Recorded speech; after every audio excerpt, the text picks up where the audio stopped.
Hi everyone, welcome to another episode of Synth Geekery, and really nice to have you. It's been a couple of weeks since we've been streaming, and it's nice to have you guys back. Episode 273, if you're keeping tabs on the number. I don't know if it means anything to anyone, but it's awesome. We're back. We're going to do a bumper show today. If you haven't worked it out, it's the feedback modules have sent me some stuff, and we're going to go through that, and it's going to be exciting because I think you guys will like it, because it's going to offer you guys a cheap alternative to get one of the most loved synths in the world, and you'll be very, very surprised at how accurate this thing is.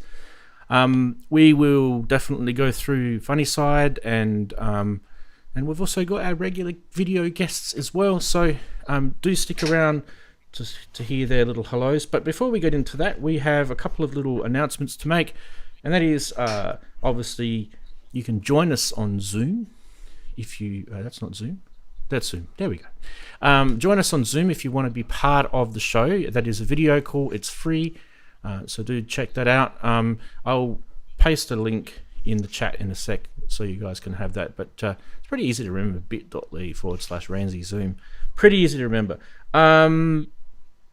Obviously this show is non-monetized, and YouTube monetized stuff and things like that costs extra money, so we do have the Streamlabs link up there if you guys want to put through a TTS, and that will put a voice to whatever you type in. So TDS donations are only 3% goes to Streamlabs, whereas YouTube donations, or super chats, whatever you want to call them, 30% go to YouTube. So you guys do the maths. I think that's a pretty decent thing to do. So yeah, support the show definitely, because we're just doing this for love, and without you guys and your support, it doesn't happen. Honestly, it's it's an expensive caper. This is right. So what can we do? We can hit this button here. We can say g'day to all of the people that are in the video. Hey, video YouTube land. By the way, we are streaming live on Twitch. If you're a Twitcher, do the right thing and what do you call it? Follow. Is it follow on Twitch? I don't know what it used to have. I don't know. Someone in Twitch tell me what the words are, because I just don't know. I think it's give us a prime. People? Give us a prime or something. And we're also on Trovo as well, so which is kind of like the Twitch competitor. So we're streaming live through the three different platforms today. I don't think I'm going to bother with the vertical platforms like TikTok, and I don't know. I kind of feel like we do a lot of horizontal stuff here. Yeah. If we do vertical stuff, we're going to be chopping things off. Yeah. Anyway, let's get through to saying g'day to our regular guests, starting with Daren, who is going to turn his mic on and say, how's your week been? Or your 2 weeks been? There we go. My mic, God, it looks dark in here. I've even got my little light. It's not making. It's dead light out there. Well, it's not, because we've got a storm. Yeah. How's my week been? It's been okay. 2 weeks into it. What have we done in 2 weeks? I don't know. It's flew by. I don't know. I've been pottering about. I think the last show. Yeah, the last show. So that was 2 weeks ago. I came up with an idea for an album, so I started writing that. Even though I've got the other 3 on the go. I started. If I've got 3 on the go. I've got Nomads, and then the 2 that are going to be in the works for next year. You know, the Raves album and the Life We Live 3. They're taking time. But yeah, 2 weeks ago, I think I watched some on YouTube, and it gave me an idea for an album. So I've just been writing that. So there's like 6 tracks to it. I think it's only going to be about 6 tracks long. I might even send it over to you, Ian, just so you can review it. Sure, mate. Because it's like an album in 2, that'll probably be 3 weeks by the time I finish. Just see what you think. Yeah. Cool. But yeah, that's basically what I've been doing. So I've just been lost working, and then when I've got the spare time in the studio, in this dark studio, Trust me, it's not as dark as it looks on camera. It really isn't. It looks dead dark. It looks really dark, but I can see quite clear what I'm doing. But anyway, that's basically what I've been doing. So I've just been messing about with a new album that I came up with ideas. So I've been doing that. It's probably the sensor. The sensor's probably getting the glare. What, my sensor? Or the camera sensor? Yeah, the camera. It's getting the glare from the window. It's a small one. And it's probably it's probably just compensating for that. Yeah. And also saving for a new Mac as well, because this 2015 Mac laptop's great, but it's so outdated on the OS now. I'm getting issues on certain things, so I need to sort of do something. Otherwise, I'm going to be stuck. I won't even be able to come on here at some point the way it's going. So, yeah. Other than that, that's my 2 weeks been. Awesome, man. Awesome. Let's head on over to the other side of the world and say good day to Andy, who's got up at... he's had a couple of sleep-ins for the last few weeks. Yeah, I got 2 hours or less last night. I was up late. We have you guys haven't caught on to the channel Symptoms of Reality. So that's how tired I am. There's a lot of activity on there lately during pub or after pub or before pub or whatever, and they have a current kind of like a hardware jam challenge of their own where we had to partner up with people. So I was talking to my partner over on the East Coast till about a few hours ago. And so I'm really tired, but I'm happy to be here anyway. But we had that coming up. Next Thursday is the deadline for the track. So we got a freebie too, because Marilyn, who's part of the trio of Symptoms of Reality, is we got the wild card, so she's going to actually sing on our track as well. So we have to now have more pressure to get it done beforehand, so she has time to do her vocal part. So we'll see how that goes. Other than that, I've just been doing lots of tech demos this week. This is the big Inky celebration this weekend. Over at the Collective, and so day one was yesterday. They're gonna have another one today, and it was really good. So I think it's all through the weekend. I think it's today and tomorrow as well. But you're right, Andy. It's a tech demo for her.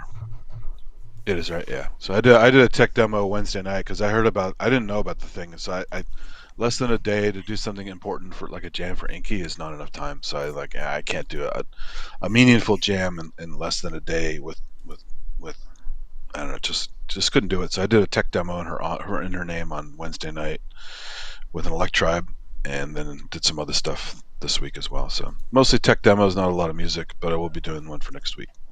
But yeah, happy to be here. Fantastic. Awesome. We'll go across to the next person, which is Ian. Hey, hello. Good evening, good afternoon, good morning, good day. So I've been really busy both weeks, actually. So first of all, we put 2 albums out. We put an album for the Wave Prophets, which is a Christmas album called Frosty. It was all a bit last minute. I ended up mixing it and mastering it. But they want to remain anonymous, which is sort of interesting.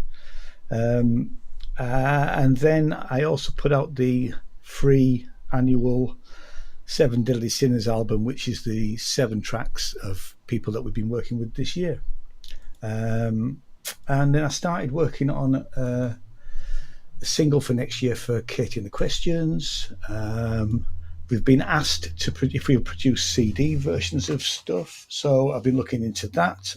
I have a CD duplicator, so we're talking small quantities. So probably over the weekend, our Bandcamp will have options for people to buy CDs, which will be made in-house. So I was looking at sort of buying CD printers and things like that, but they're ridiculously expensive. And I've been buying stuff, haven't I? Because we had Black Friday. I bought this.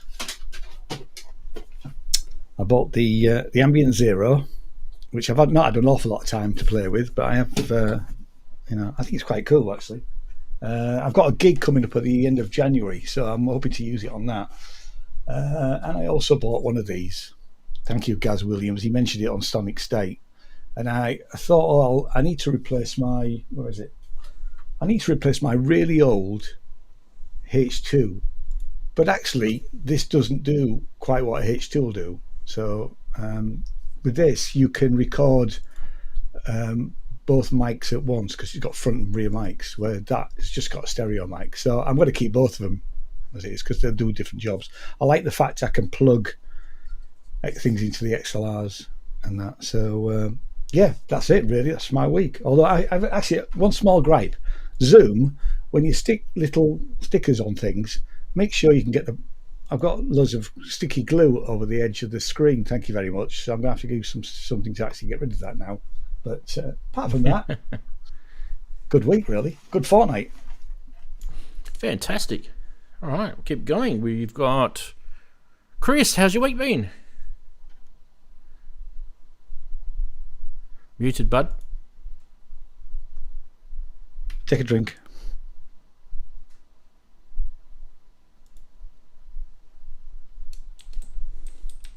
Still muted, bud.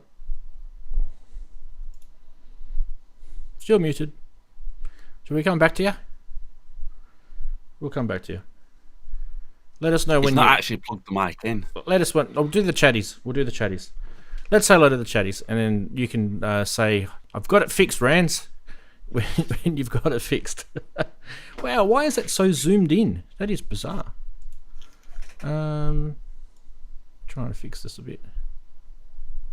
That is weird. That is very weird. Let's move it across. Let's pan up. No, why are we cropping? Okay. There we go. Let's do that. There we go. Hello, chatties. Big special mention, of course, to the chatties who are channel members, and you guys will see those people in the chat room, and they'll have a little Synth Geekery icon next to their name, and they're usually, if you're looking at it the same way as I am, they're usually sort of green, green with envy. No, like Kent Spong, he's one. He's in there, and Maikshifter and Human Error to Sophie Music. Keith in Watford. So do give those guys a bit of extra love, because they are actually supporting the channel by being channel members on YouTube. And it doesn't mean you guys have to, but it obviously really does help. So big shout out to those guys, and a big hello to everyone else who's joined in. And now, if you're new here, do sing out in the chat. If you're not in the chat yet, live chat, jump in there. You can chat in either Twitch. At the moment, you can see just the YouTube chatting going on, but if you post something in Twitch or Trovo, it'll show up on here as well. So do say hello and tell us where you're from, and whether you're new to the channel or whether you've been a long time lurker or whatever the story is. It'd be nice to hear. We're still waiting on Chris to get his mic going, and he's got a furrowed eyebrow right now. Oh dear, that's not good. I can see his face, but you guys can't. And now he's smiling because he knows. All right. So, what is this show about? I didn't tell you guys before. Hello again. What is the show about? Well, this show's about all this sort of stuff that you see in my studio. And probably if you're looking around in your studio, you've probably got some similar gear.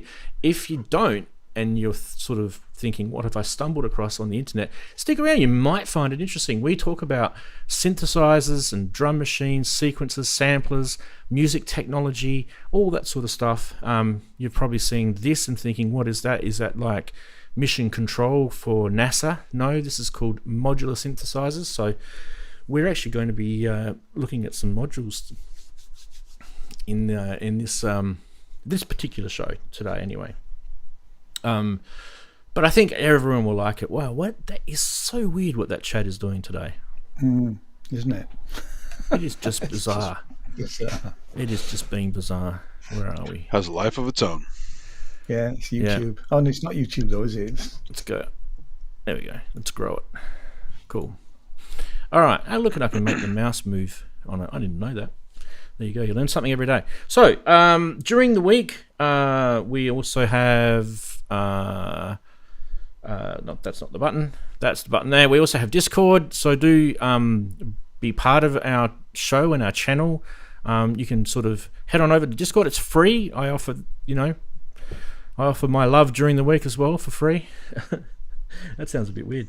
And also, don't forget to click like, and don't forget to support the stream. If that's the basic thing you could do, subscribe and like is really no-brainer for you guys. It doesn't cost you anything, so do that, and it helps. Trust me, it helps with the algorithm. If you don't know that by now, with all YouTubers have been telling you that probably for the last 15 years, you probably should know that.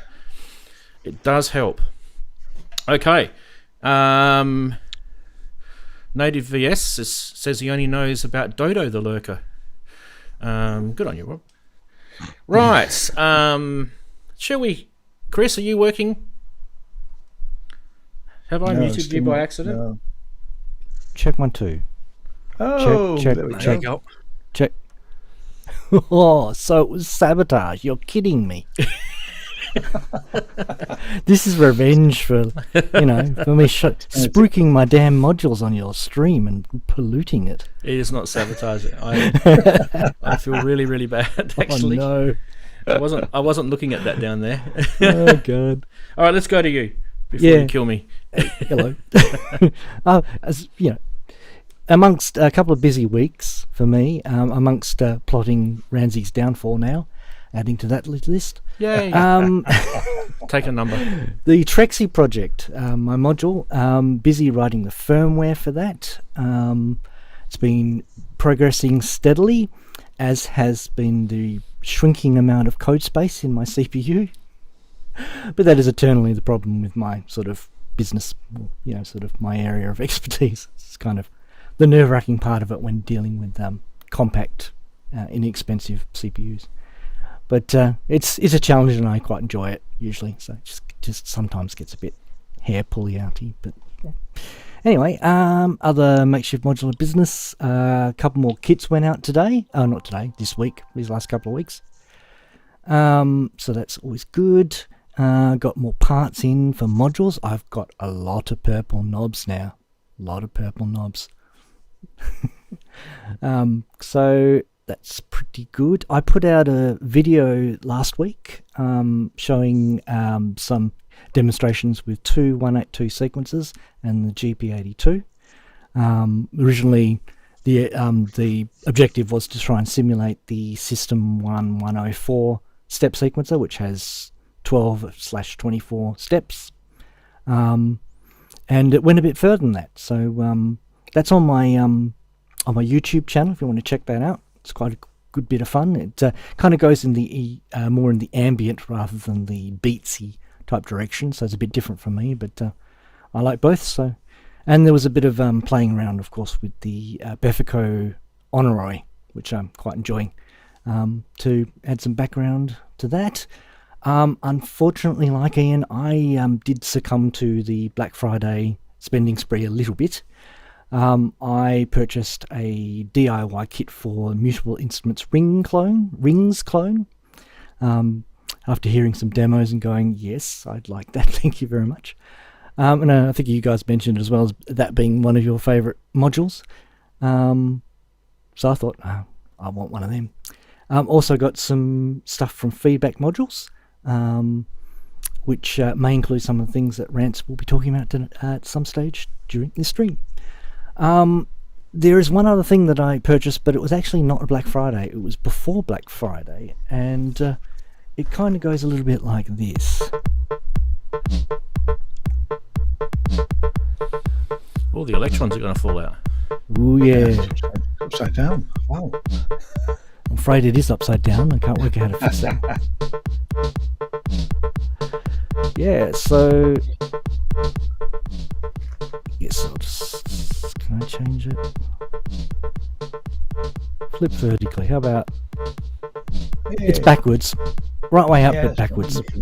Yes, I'm afraid I'm technologically challenged. Not as much as Rand's made me look like, but, you know. Stop. So that old fella is a RS9 step sequencer. It's I did a little bit of 3D printing work to get it to go into a case. Hang on, why isn't that showing up now? Yeah, slides. Thank you. Yes. Oh yes. So it's not going to do it. Okay, of course not. Technology fails me again. Yes. So yeah. Well, you kind of bring it over so you can see it a bit more. I like that style. All those different camera handles, and then in the end, power he's making cable a great did work. come out, unfortunately. Power table did come out, of course. Thanks, Andy, for the tip. Oh, which way does the power go back in? Oh. Is it back? Hello, my friend. So, yeah. I tell you what, I've moved the camera a little bit. How's that for an idea? Okay, so it's an RS9. It's a bit of a old style sort of drum sequencer. It's from Behringer. I'm having a lot of fun with it. I've made a 3D printed case, designed and made a 3D printed case. Got a power jack and a thing there, but I haven't got the power hooked up yet. To house it, because I think it's rather dinky the way you can kind of hold it. It almost feels like I'm like an enormous PlayStation controller. So I could have a bit of fun with that. I've always wanted something I can trigger my eurorack kind of drum modules with, not really getting along with the old BeatStep Pro, and this one it looks fabulous. It kind of engages me in. I will give one quick review point though, which is these clicky clacky buttons aren't really clicky clacky buttons. A bit disappointing, but that's kind of what you expect for 279 Australian dollars. Could you replace them though? Well, there's a membrane keypad underneath it, so you'd have to sort of work out how to fit in with that. Yeah, okay. Can't really remove that as part of the main circuit board. You know, it's typical Behringer type. You know, everything on the main board.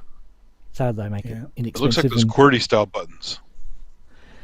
Yeah, like they QWERTY do look like keyboard QWERTY buttons, button. but what they are is 1970s. so they're basically emulations of those physically. They're actually a little bit smaller than a standard keyboard button, and they're actually just the same as the membrane buttons here, but they've got a physical thing on the top. So it kind of clicks, but not really that kind of click. It's just a bit too hard to press. So that's a bit disappointing. That's a kind of a bit of a disappointment. It is a bit disappointing, but I still like it anyway. I mean, that's one of the things. Yeah. That's one of the things I loved about the Polyend tracker. I do like that. How it's got the clickety clack, the clickety clack. It's just so easy to sort of positively, like you don't accidentally click them. So it's trying to look like TR909 buttons, but it's fake. It's a bit disappointing. I imagine they probably had the prototype, had the clicky clackies, and then the pricing department came along and said, you're not doing that. Too expensive. And they said, well, that's okay. Main thing is we need to keep it under this amount, and it'll be the same. Yeah, and I guess all the man who does the demos for the Behringer, can't remember his name. He does a very good job of sort of like hiding any potential disappointment. He's what was the price? I think it's $279 Australian. It's about £140 dollars. Yeah, so it's really really cheap. Yeah, it is. There's a lot of really cheap. There's a lot of really cheap Behringer stuff with Black Friday here at the moment. Am I the only person that doesn't like clicky clacky buttons? Yep. Yeah. So afraid so. You're weird, Ian. I'm in between. I don't really. Obviously. You've only just found out. I've been here for nearly 2 years. Okay. Well, over to you, Rant. Let's start the show now. Let's start the show. There are some new gear that I've got in during the week too. So, but what I might do is I might show you guys that in the Saturday Sonority section, because I kind of feel like we we need to get rocking and rolling with the segments because people are probably going to throw their synths at the screen in a minute and make the sound. By the way, I don't know if you guys saw it during little Chris's section. Then there was a little tip that went through from Andy Synchrotron. Big thank you to Andy. Cool. I did say quickly over the top of you. Sorry, I was interrupting there, but it does put a little graphic up, and it actually reads it out what you write. So that if you do click on that link, TTS tips, that's where he's gone and done that. And I'm getting myself back. Oh, yeah. Who's that through? Yeah. Who's that through? That'll be no. Uh-oh. Are you trying to sabotage my show?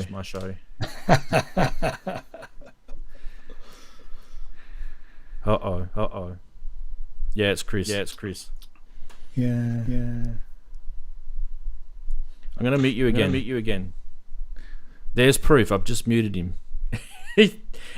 He's doing it on purpose, I swear to God, just to get me back.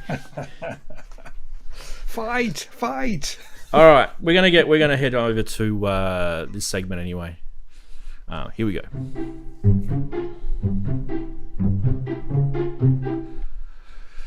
Hello and welcome to Funny Side. This is a segment which you've probably seen before, but stranger things can happen in this segment. In fact, I don't know if you've ever needed a visualization of what the difference between a hardware synth and a VST synth is, but I thought this one was actually pretty good. This one kind of makes it more real, doesn't it? Yes, you can singe the hairs on the back of your hands with a hardware synth, but you can't with a VST because it's sitting behind a screen. I don't know, is that how it's supposed to read? I'm not sure.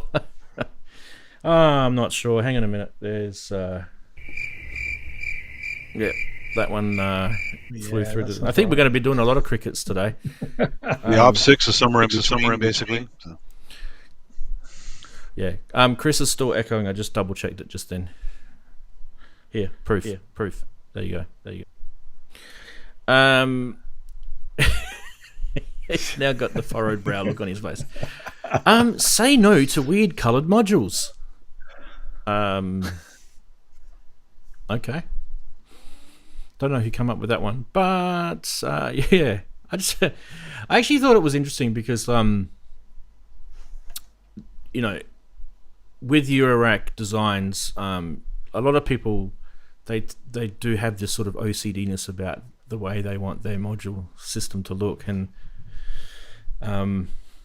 some people choose certain panels to be certain colors so that things look nice. And this is kind of the stuff that goes on. People change the manufacturer's panels. It's a thing, people. If you don't know it, now you do. Next. Well, I didn't. Yeah. When your DX7 identifies as a wasp. That one's for Kent. Let's see if Chris has fixed it. Nah, he hasn't fixed it. I wonder if Kent has found that kind of stuff before. Let's do echo all day long, just for Chris. Yeah. All right, let's keep going. Wow, I have too much money.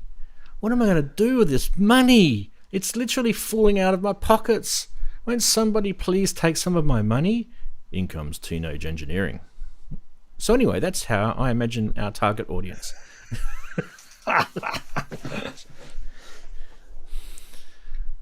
Is it still echoing? Yay, he's fixed it. Poor TE, they make 3 products that are expensive and the world falls apart. So Yeah. Let me guess though, Chris, you can't talk now? You fixed it. Okay, good boy. Hello? Yep, you're working. No, I can't hear myself. Now I can hear myself. Okay, it's really weird. No. It's been a long week. wow. Oh no, not another Volca joke. Can't go by a week without one. Hang on, can you? just in Hey, case at you least missed. the building's tapered though. Do you guys miss the sound effects? Hang on. Sound effects. I heard There we it. go. Yes. These are their stories. Is that how you spell federal? Come on, is it really how you spell federal? That's how people say it sometimes. That one is just bizarre. That is just bizarre. Like the photoshopping on it is bad, and everything about it is bad. Anyway, this guy, he's at one of my live gigs, and you can see how into it he is. Yep. Well, it was a doorless jam, I have to admit. Yes. And that is it for memes. Meme of the week. Let us know in chat. Guys, let us know in Teenage chat. engineering from me. What was your favourite meme of the I week? like the Let us know. tapered Volca building. That's my favorite. Yeah. Sleepy mix of Yeah. work, yeah. Yep. I'm just waiting on the chat to update. Okay, man with beard is saying sleepy mixer bloke. Yeah, I like Won't. Slim pickings. Paul, I think you mean the federal building. I think that's the Yeah, better way yeah, to describe it, yeah. Paul. Yeah, definitely. Paul, yeah. But you be you. You be you, Paul. The anus is on you. Yeah. To guess. Oh, Yep. Well, Synth Geekery is the best meme of the week, including the echo from me. That's the best meme. yeah. that's Hey, fair, look, isn't it? maybe we do this stuff on purpose. You don't. You'll never yeah. know. Okay, guys, what do you think? Definitely teenage engineering. Teenage? Yeah. Can I see it again? Because I was kind of doing technical stuff. Please, sir, may I see it again, please? God. How can I do this? Okay, why don't we go like... No. Like. Where are we? There. And then there's the mixing That's my guy. second choice. There's the Federal Bureau got of that one. Investigation. There's Teenage Engineering. Oh, yes, it's a classic. There's the one, Wasp.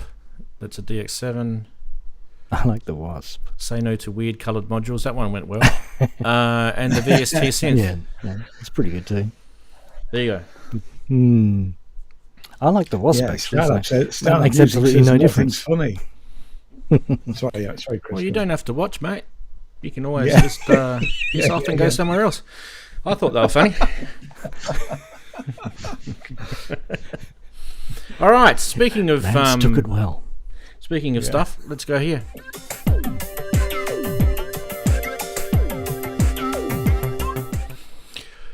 We have news this week, but we're going to kind of do it. I don't know why those labels aren't coming out correctly, but anyway, it's a bit weird. We're gonna. I feel like instead of doing it this way, I feel like we'll just go through each of these things individually, but not really individually. We'll kind of talk about them in Collectively.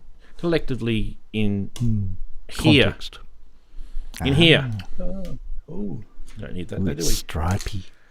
Right. We don't really need that hanging out over there either. witty. Guys, what have we got here? What we have here this week is a whole bunch of new products from Feedback Modules. And if you haven't heard of Feedback Modules, these guys do a whole bunch of cool things like the VCZIII A and B oscillators. These are from like a remake. I don't know what you'd call it. A clone, a remake, a faithful recreation of the VCS3 oscillator. It has kind of a very, very close, if not almost perfect, recreation of the circuitry of the oscillators. So these aren't the new things.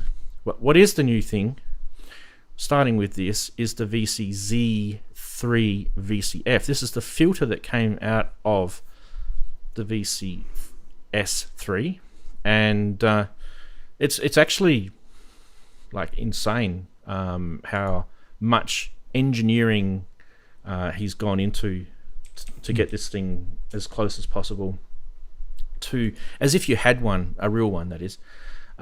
So kind of what I was saying before in the intro is you could build yourself a VCS3 without some bits and pieces. But I mean, look at this, for example. I've got 2 oscillators. I just get a third, and then I've got 3. The VCS3's got 3 oscillators. There's a filter, and there's a Make Noise Math, which does trapezoids.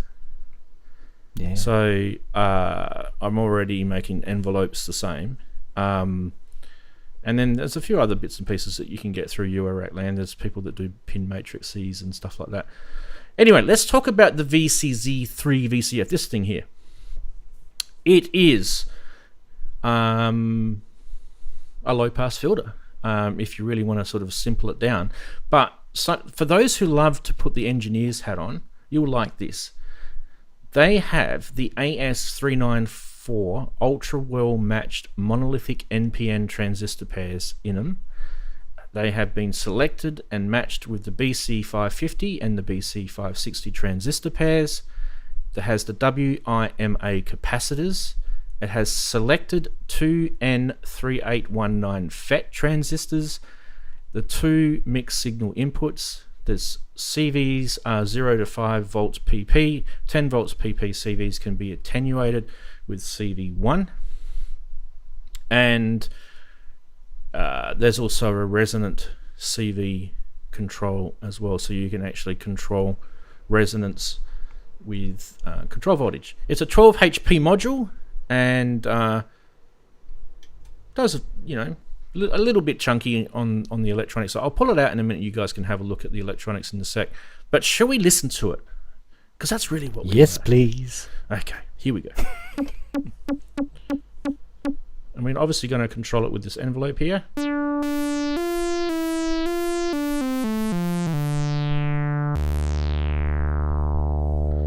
Alright, should we give it some more resonance? Oh, wow. I didn't realise it actually changes colour as well.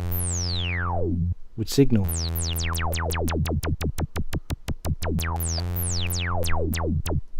Why don't we cycle it?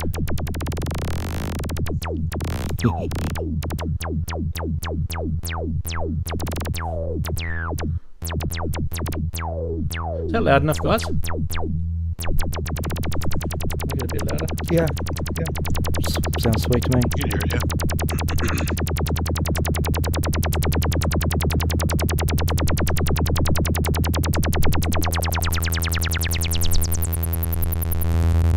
And also the bottom end drops out when you do.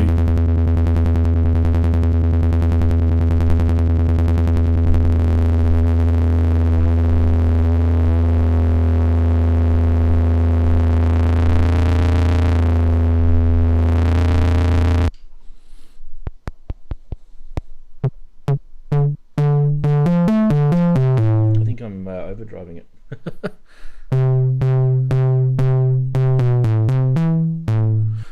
So there you go. There's 2 oscillators going into it. We could probably back them off a little bit. Oh, actually, that was 1 oscillator, wasn't it? There's one oscillator, I was going to say. We need to tune that a bit, don't we?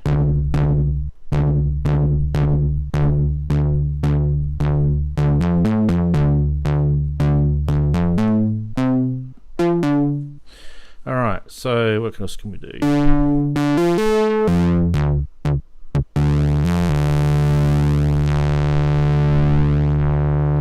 Alright, shall we back off the control voltage on this now? Mm-hmm.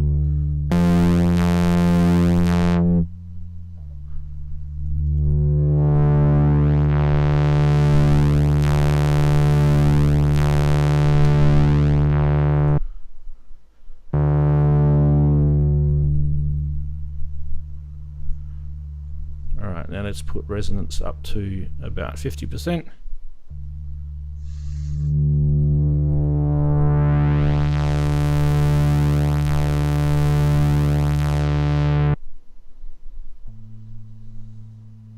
Resonance to about 3/4.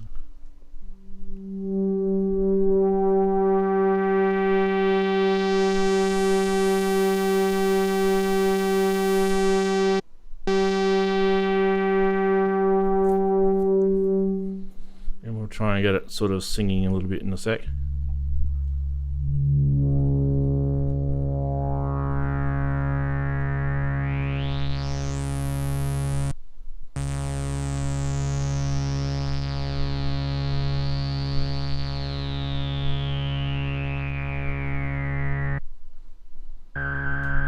we go.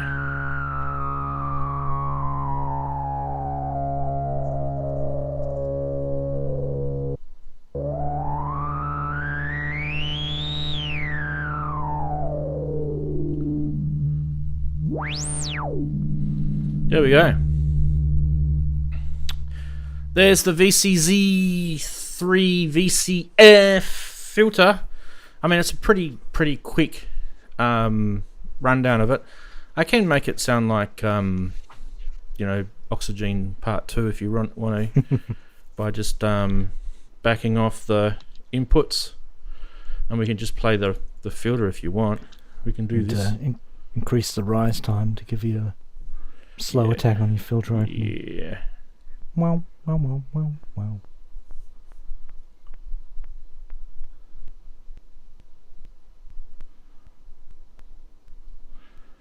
Yeah, we do it.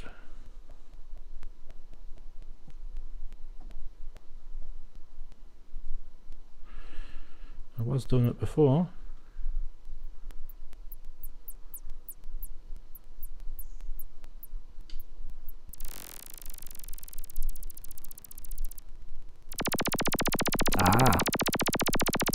And this obviously is what you want to hear. There it is. Just need some reverb.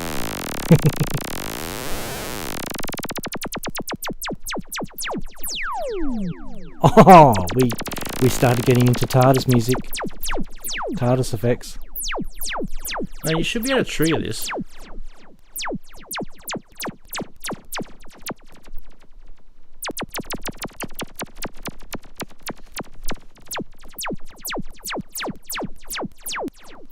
That's really sounding Doctor Who-y. There you go. Play the filter. There you go. Thoughts? Let us know in chats what you think so far of that filter. Does that sound like a VCS3? A lot of people wouldn't know really what a VCS3 filter sounds like. Exactly. I have played a few in the past. Granted, a few years ago now, but by my recollection, it does sound like a VCS3. One of the things that you'll notice about that filter is that it can really kind of just get really grungy, and that's because of those older style electronics that are in them. So I mean, you're not going to really notice it, but unless you really know what you're looking for. But let's turn it off and have a look. Zoop. Unplug it. Yes, the power's off. Don't worry, people. Unlike me doing my live RS9 plugging. It's a Behringer, it'll be fine. Yeah. I don't know if I'm still probably not a big fan of doing that myself, personally. Alright, so this is just to give you a bit of an idea what's inside it. So all of those little lights that you saw, by the way, you've got a circle of LEDs here, right? I mean, I can zoom in a bit more, I guess, and you can see some of these components that I was talking about inside here. And if I turn it that way, you can see them all lined up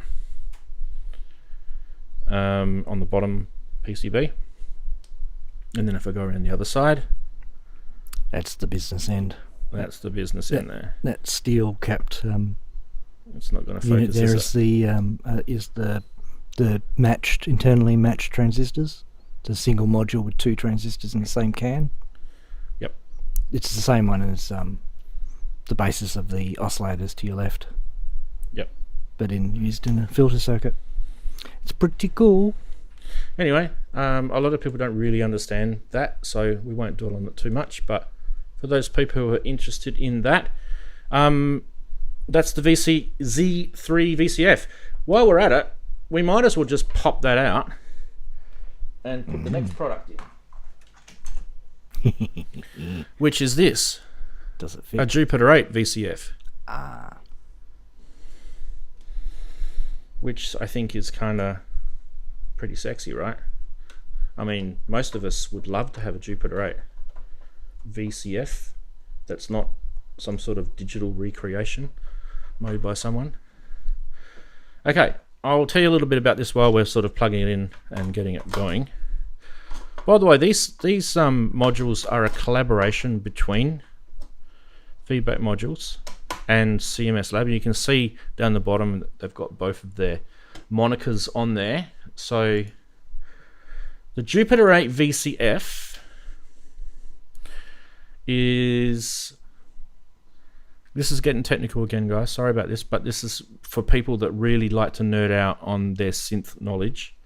This has got the AS3109D and the AS662A Alpha RPAR, which are modern, identical to the original IC clones, according to the manufacturer from Feedback Modules. That is. It has a high-pass filter mode with the AS662A, and it has WIMA polypropylene capacitors, selected 2SK30 ATM-GRN channel JFET transistors with 2 mixed signal inputs, similar again as last time. One thing that you'll notice about this though, you got your 2 inputs there, but you also have outputs for 4-pole and 2-pole, and you also have your 2 CV controls there, and you have your mix out, which you can select via a switch here. So you can select 4-pole or 2-pole here.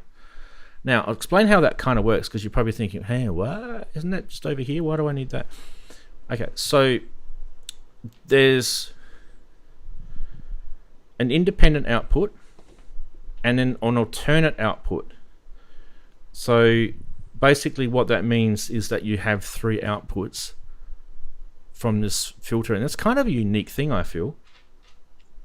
So let's chuck some oscillators in. So we're going to go oscillator 2 into in 2, oscillator 1 into in 1. We're going to envelope control in your CV. CV1 probably, right? That one there. And then we'll out, in, out. Turn the power on and all the electrons will blow up. Okay. Let's listen to the JP8 filter with VCS3 oscillators. It's really, what I probably should be doing, to be fair, is I should be putting like a System 100 module in here, because it's going to be closer to a Jupiter that way, but it's fine. It's fine. Makes it easy to compare though between the 2 filters. So.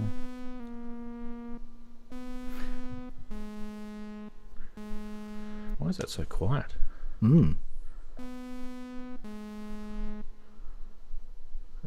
Oh, yeah, the high pass filters.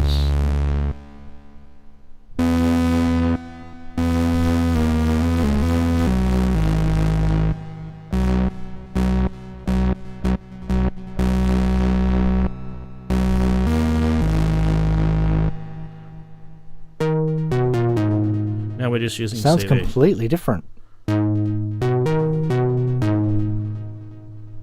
Probably should turn the effects off. Alright, let's do the high pass. In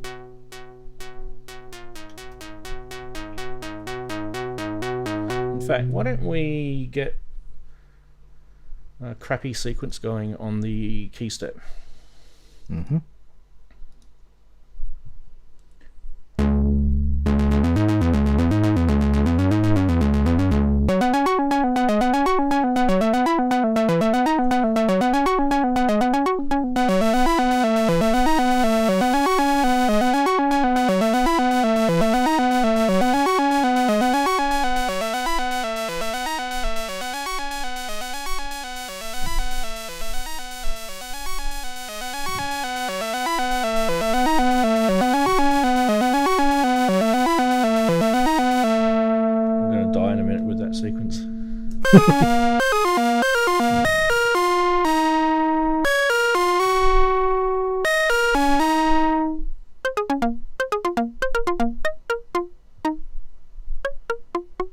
Now we're just playing with the envelope control of the filter, so we're getting different... liquidy. Yep, that's what you'd expect, and then some delay on that.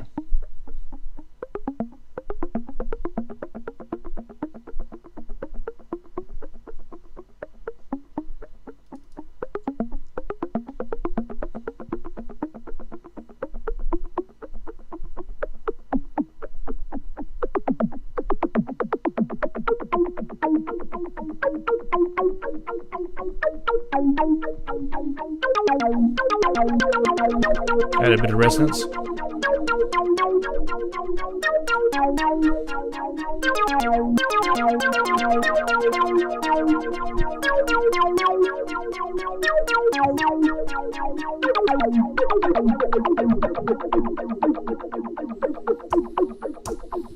Okay. What's unique about the Jupiter 8 filter that you guys like?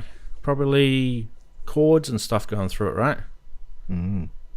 How am I going to do that? Because it's a filter that belongs to a polysynth.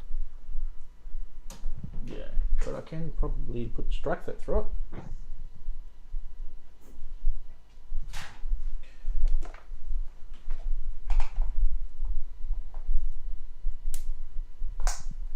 So instead of those suckers, we'll put the strike fit through it. Let's see if I can get the strike fit working on that channel.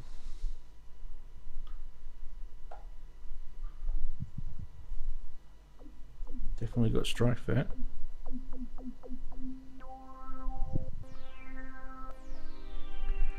I probably need to boost the signal of the strike fit, to be fair. Mm.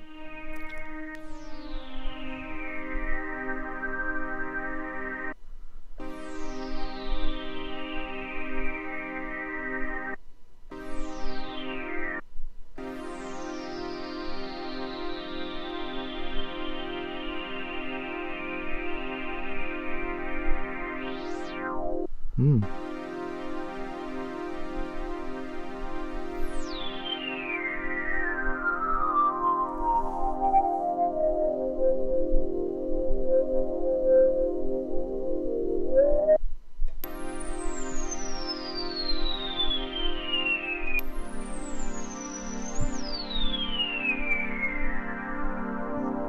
And you don't lose that bottom end. Mm.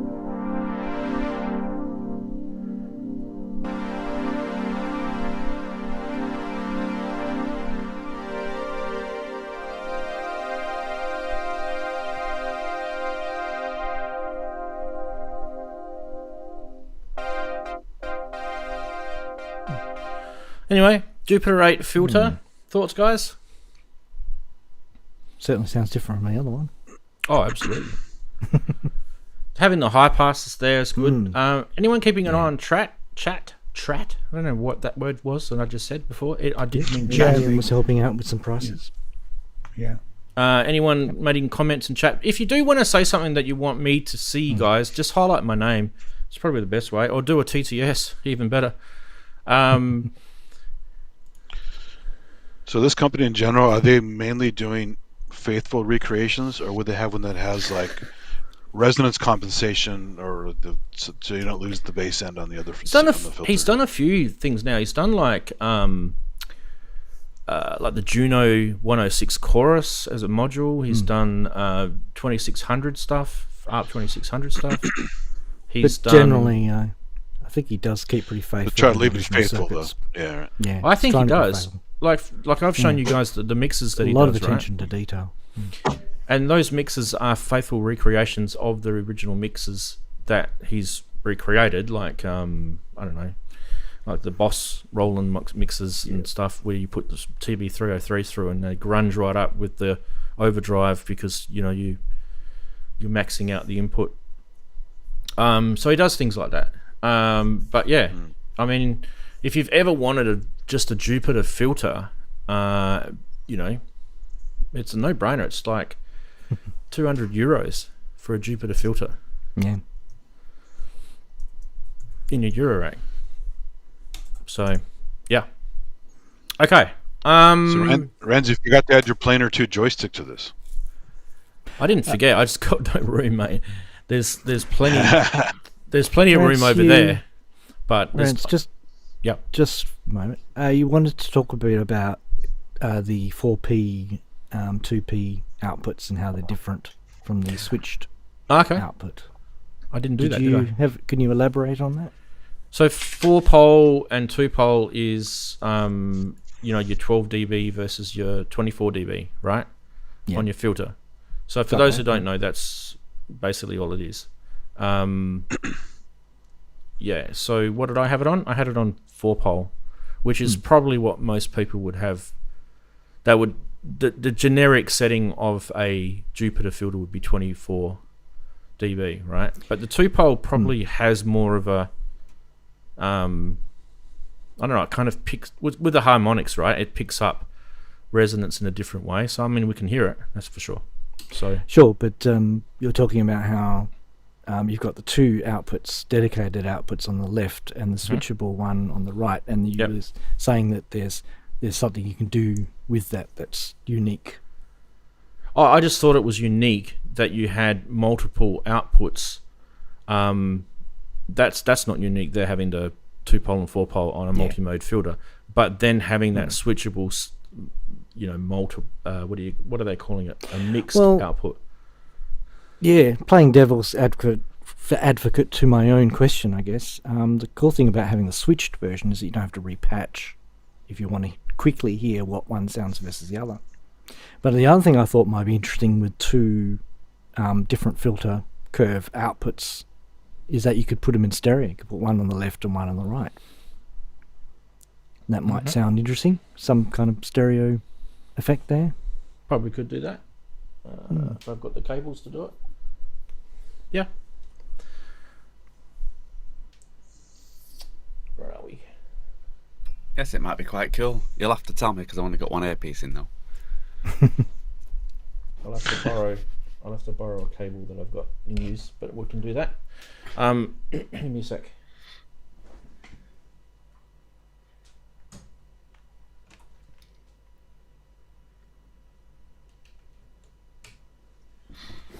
All right, so instead of having the output here,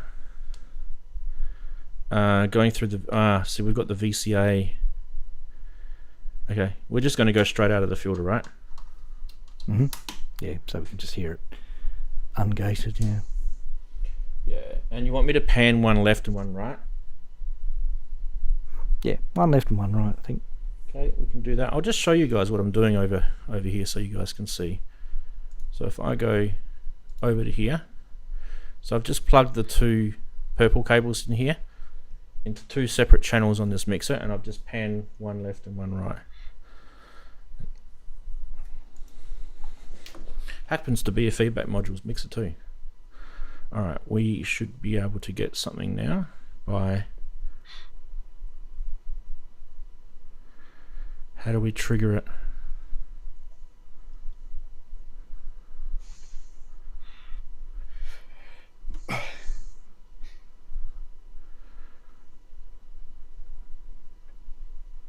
It's definitely got sound, but I can't hear it. Okay, here we go. So I'm trying to get the mix so that it's about the same. Give me a second. That's better.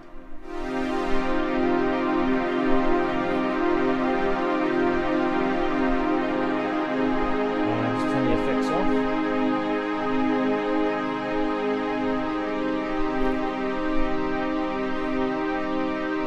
Is this the stripe effect? Yeah.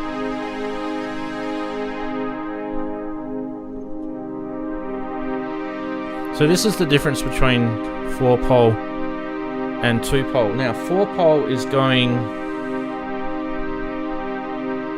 I should do it the other way around. 4-pole's going in your left ear, 2-pole's going in your right ear, because you guys are visualizing that there.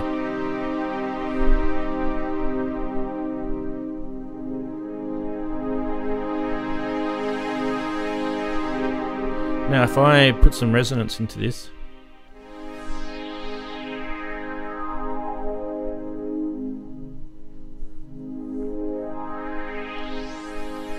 the 4-pole's hardly even reacting, which is what you'd expect, right? That's what you'd expect. If I turn off the 2-pole, still there, right? Back on again. That's kind of what you'd expect. But obviously when you do these things, the best way to sort of visualize it is through a spectrum analyzer, because you're going to see all the different harmonics. With the 24 dB, it's going to have more hits, isn't it, really? Yeah, it's kind of more creating a simple sort of pan effect. Yeah. To the ears, I think, just because it's attenuating frequencies differently.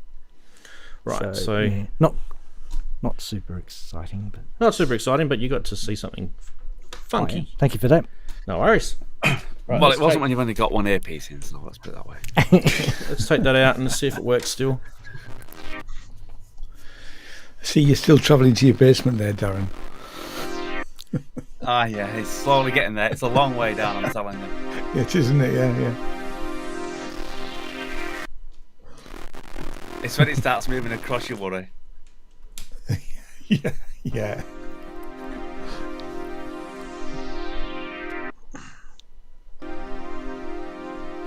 Actually, Daren, you've got some interesting kind of CRT scanning effect going over your screen. It's quite interesting. It does. Have you just realised? That's what I was saying. I'm going down to my basement. Oh, I see. You're going down in the lift. Very good. Okay. Next. Let's move it over a little bit to the right, shall we? And go... Hello, Phazer. Hello, Phazer. Oh, no, it's not a phaser. Now, I'll just mute it now and let Rant do his thing. That's it. That's for sure, but... Who's sick of phasers from Ranzee?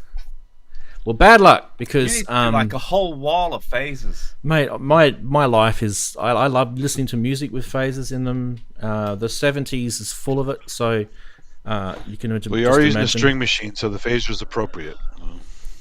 Anyway, what we could do is, instead of going out of the VCA, we can go out of the phaser instead.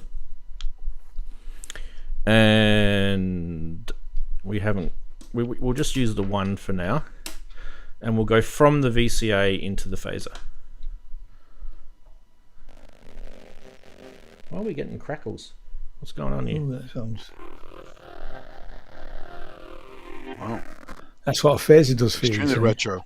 That's a dodgy cable, is it? Hang on. Dodgy. Yeah, dodgy cable.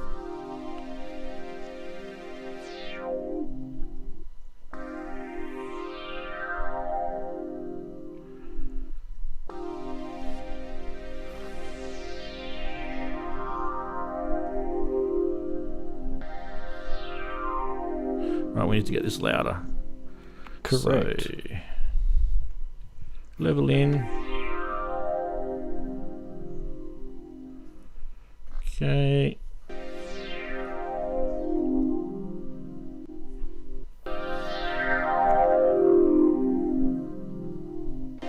Just remember too, though, that the input coming in is actually not a eurorack level.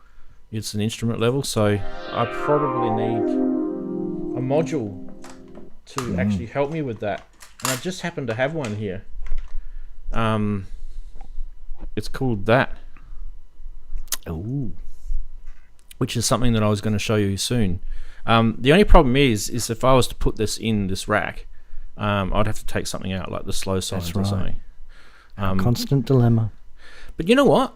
Why don't we do it? Because, I mean, this is going to solve a problem that I've just got. I'm actually putting an instrument, Slow signs, yeah. an instrument level something in, and it's not loud enough. And no matter what I do, I mean, I'm just increasing the gain on my mixer, and it's starting to distort. Okay, so this is how you fix it. Hopefully, I actually haven't tried this module out yet, so you guys are seeing it like me for the first time. Now, if I am really, really fidgety fingers here, why don't I just use the same connector?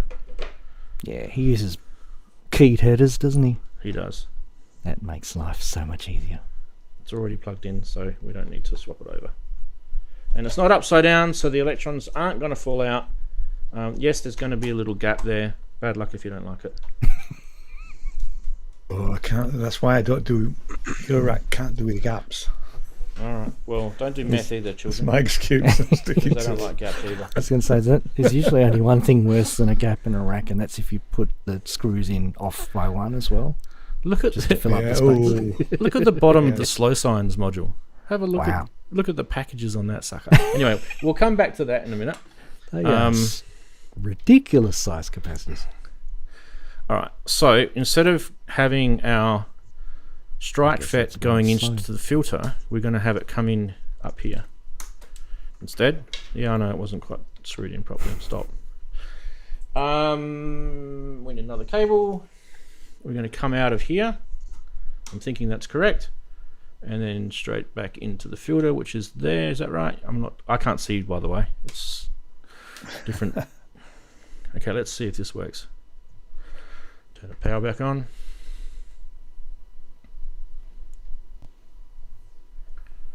Okay, what's going on here now? You missed the filter by one jack to the right. Go to the right.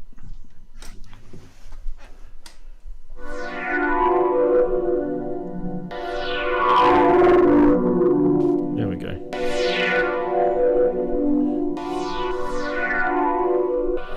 Nice.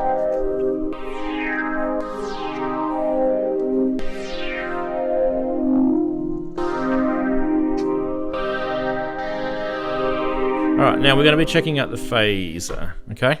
So there's actually two phasers in here on the Lazer Phazer. Just if you guys haven't worked this out, there's actually two separate independent phaser circuits on here. So you're actually getting two for the price of one. It's a €250 module. It's modeled after the system Roland System 700 phaser. So this is not going to sound like a small stone. This is not going to sound like a MXR, that sort of style Phase phaser. 90, yeah. What this is going to sound like is like a System 700 phaser, which is probably a little bit more tame in some regards, but crazy in other regards. But on top of that, what this can do is you can actually link the two phasers together in a couple of different ways. You can link them. There's an LFO in here. You can link the LFO to both. You can put them in series by patching, so you can have one phaser going into the other audio wise. And the other thing you can do is you can have them as a stereo phaser, so you can have a left and a right, which we can do later. And what else? And the amount of stages, right? Because I think they're 8 stages each. So if you had the two, that's 16 stages of phases. Okay, so it's just one. So obviously the controls are what you'd expect. You've got your frequency. Just back off that input, it's a bit loud. And make it go fast. You got your rate control. So it's quite quick. Intensity is like your, I think it's like your resonance.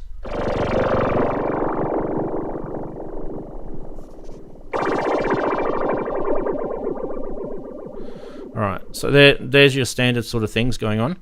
Now the next thing you can do obviously is you can make the output go from the second one, and you can have the first one going into the second one, and then you can have them linked together, and you can see the lights are now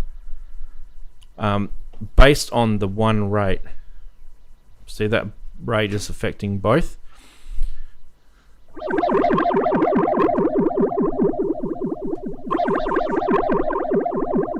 And obviously phasers sound much better when you have delay.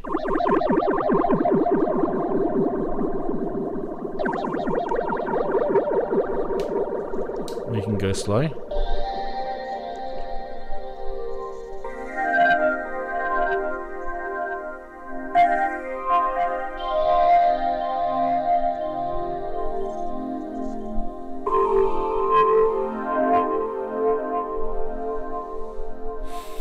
And the other thing you can do is you can have them so they're not linked, and you can have one feeding into the other, but completely different rate. So you can just imagine what you can come up with on this, with two phases basically independently or together, working together, and just with the the sort of sound design.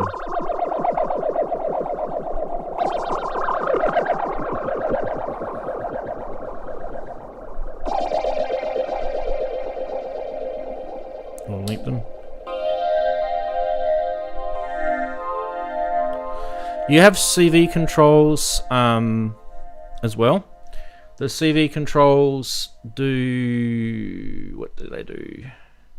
Got to try and remember what the CD controls are. There is a manual for this, by the way. I should probably bring it up, so I'm not forgetting stuff. Just give me a sec, guys. Feedback modules, Lazer Phazer. Okay. There is an inverter as well. I forgot about that. The inverter. So what they basically tell you is in 1 and in 2, right down the bottom here, are inputs for the dual phaser. If no jack is inserted in 2, all the hardware is routed to the in2 and will work as a parallel dual phaser. So if we do, you have to split it, yeah. If we take that out,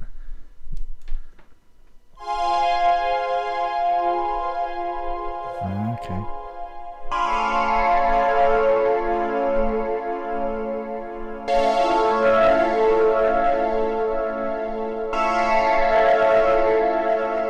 I am working with a strike fed here. It's a bit hard.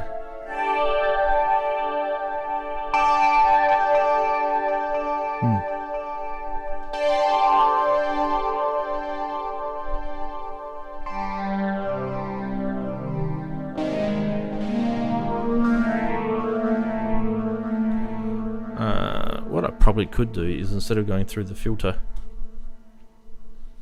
I could just go straight into the phaser. And we're just doing strike fetch straight into a phaser now.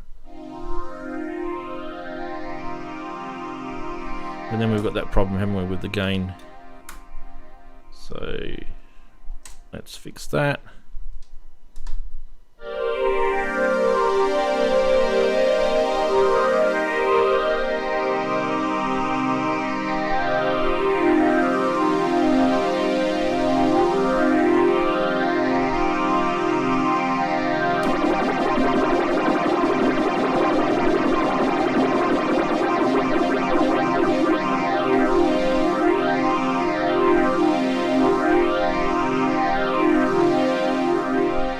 There we go. So that's giving you what you'd expect, right? Okay, so the level adjusts the audio level. The outs are the outputs of each phaser. The resonance, resonance up the top here are the resonance controls for each phaser. Intensities are the controls for the LFO's modulation.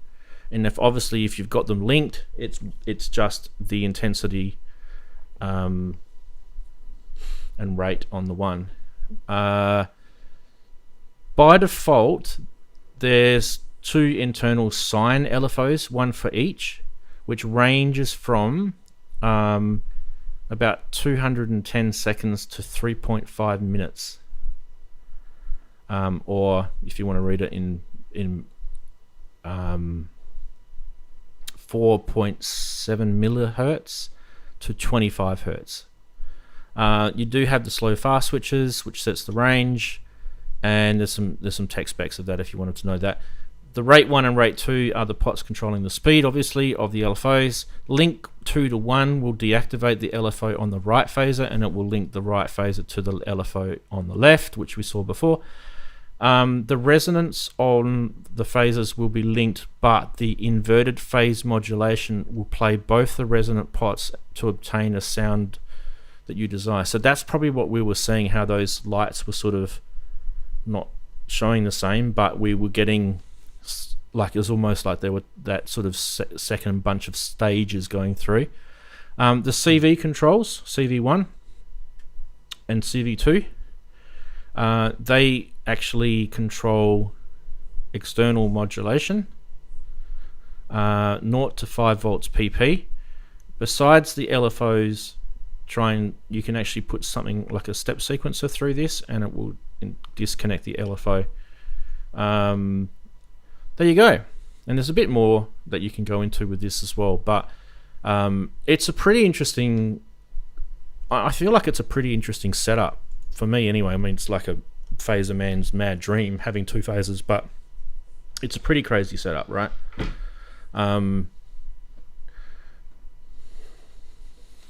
You could try it in stereo too. There was another mode you can do where you 2 outputs, one panning one to one channel, one to another. And I mean, most people may just want to use it as 2 separate phasers as well, have 2 different instruments going into each separately, which is kind of cool, because when you think about it, it's €250 and you're getting 2 System 700 phasers for the price of one, basically, really. Anyway, thoughts on the Lazer Phazer? I nearly bought it.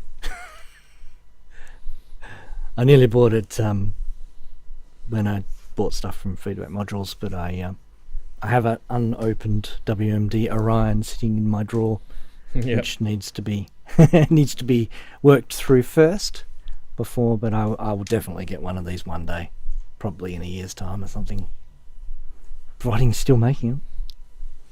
Yeah, and it's the other problem. I don't think there's any particularly rare components in it other than the new chips. I think that as long as he's matched the FETs, yeah. And I don't think that's a trouble. But the VCZ stuff may be not around forever. Yeah. Well, that's why I've ordered one of those. Good man. And I just got my shipping confirmation today, so yeah, that's coming. Okay. Goes with my other 2. Hey, Ranzee, before I forget, did you know the Koala sampler now comes with a synth module called the Quokka? It's a real thing. Okay. I don't know why that's doing that in that thing. It's weird. Can we refresh it? There we go. Let's fix that. All right, cool. Go back to this layout again. I obviously showed you guys the plus and minus 18 dB. The purpose of this module is so that you guys can bring instrument level stuff into eurorack, and it will boost the signal input, and you've got a gain control. These guys do a lot of this sort of stuff. They do preamps, they do boosters. There's a lot of cool, really useful little modules in there. But unfortunately, we're going to be taking that back out again, because the next module I want to show you is the LFO module called Slosines. And enormous capacitors. Yeah, which had the very, very large capacitors on the bottom end. Okay. 1 second while I marry that back up with its previous cable. And we shall patch this one in back where it was. Now this one is, as the name suggests, just a sine wave LFO. So it just does sine waves, it doesn't do anything else. But you're probably thinking to yourself, well, what's the point of that? Why do I need just sine? Why not have an LFO that has multiple modes and different types of wave shapes, and isn't that cooler today? Isn't that better? Yeah, you're probably right. But there's 4 of these suckers, and they are all completely independent of each other. They are literally all separate sine waves. In fact, let's turn it on, and you can see with the little LED indicator on each of these sine wave LFOs, it's all blinking. You can see where the knob positions are, right? they're all blinking at the same rate. But one of the things that you guys will love about this, and I know one guy in particular who's in chat will absolutely love this, and that is that at the very, very minimum rate, so we'll go to number 3 here, the slowness of this thing is insane. Insane. Right. So the LFO time... It's like my triple sloss module. The LFO time starts at 35 seconds and goes only up to 4 hertz. So this is basically only for slow evolving stuff. I mean, this 35 hertz, that's 4 hertz there, and then number 3 is at 35 seconds. So if you can just imagine, right, you've got some really, really long evolving ambient sounding thing that you're thinking to yourself, oh my god, I wish I had a slower LFO. This is your baby. And usually you will want sine waves when it comes to that particular, usually, but look, hey, there's a way that you can get around the sine wave thing, by the way, people. You can use wave shapers. You can use slew, all sorts of things. Yeah. I mean, even a make noise maths can actually change the shape of the slow sines if you want. But just to give you an idea of this thing in action, I mean, it's just an LFO, so don't expect anything fantastic about LFOs. This is a modulation module, okay? What we'll do is we'll patch back in our JP8 filter, okay, with our 2 VCS3 oscillators, and we're going to go back into the VCA. Was the VCS3 LFO only a sine? Is there another reason? No, this has nothing to do with the VCS3. This is like a separate module completely. The VCS3, you could probably check that yourself, mate. I don't know. Maybe it was. Yeah, I'm just curious. Obviously it does trapezoids though, and I thought it did. Well, look, I'm pretty sure they use the oscillators. Oh right, yeah. To do to do LFO duties. Sort of. Because there's 3 of them, right? Yeah, anyway, like let's modulate something. So, what did I say CV2 modulated on this thing? I need to go back to my other notes. On the JP8 filter, CV2.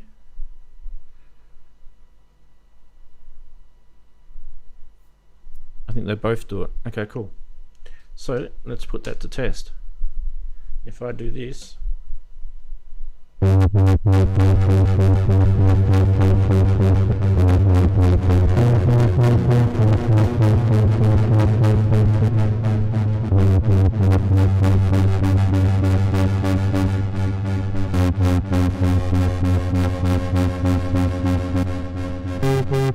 kind of feel with this filter that anything north of 50% is overdriven.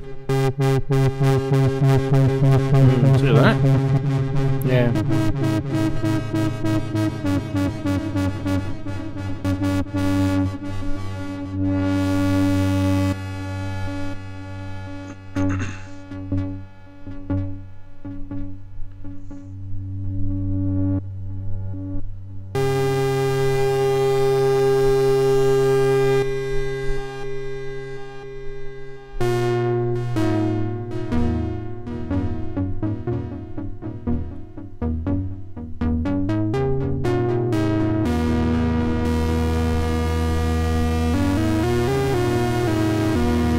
See that LFO up top here.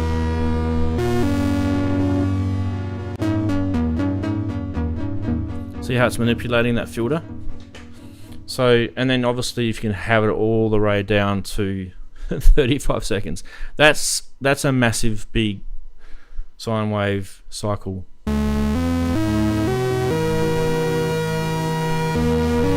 just checked. There are no LFOs on the VCS3. You'd have to use one of the regular oscillators. Yeah. I mean, the other thing you can do too is just back one of them off.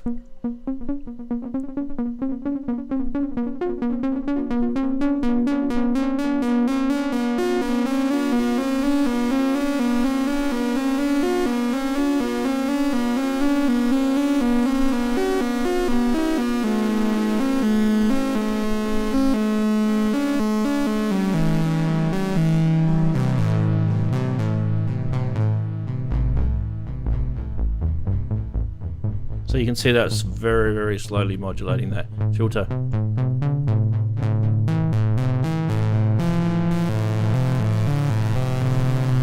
So people who like to do really, really, really long evolving things, that's what Slosines for.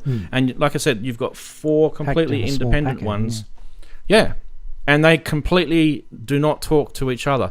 Now there's one other cool thing that this does that I haven't mentioned. And you guys who have had really, really cool eyes and have worked it out, is that you've got a normal way round and you've got an inverted one.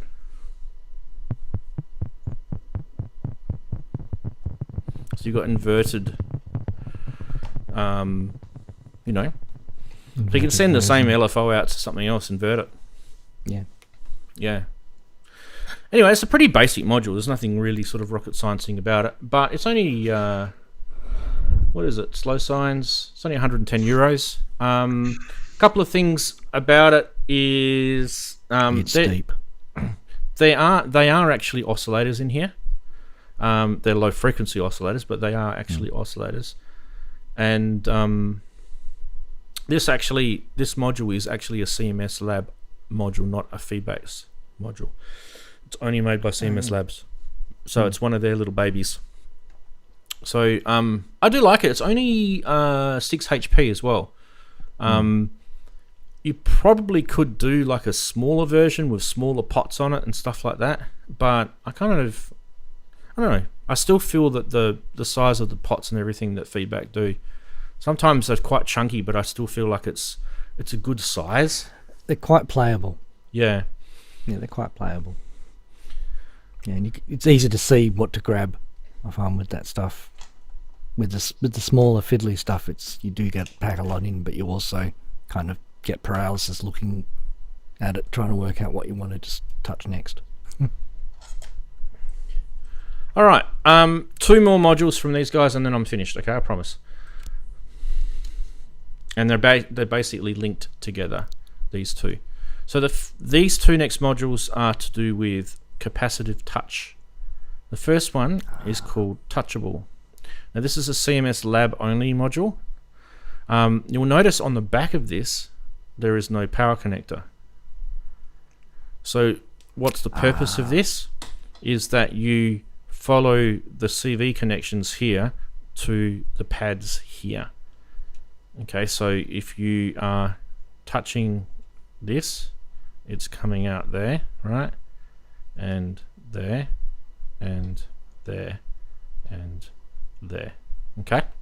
So it follows what's above to below. And the other one that's kind of similar but different is this module here called Touch. Now this one does actually have a power connector on it, and you'll see it does have LED lights as well. So I didn't get any information about these 2 modules, so there's been no instructions, there's been no you know, how do they work. This one's got me completely baffled. Like, what does, I mean, obviously the power cable will power up the LEDs, but what connects to it? I'm just trying to think what the hell is connecting to that. Unless it's doing something across the ribbon cable, which may be related to the one next to it. I'm not sure. It's kind of perplexing, right? So the only way to find these things out is to try them out. So let's do that. Let's take some modules out.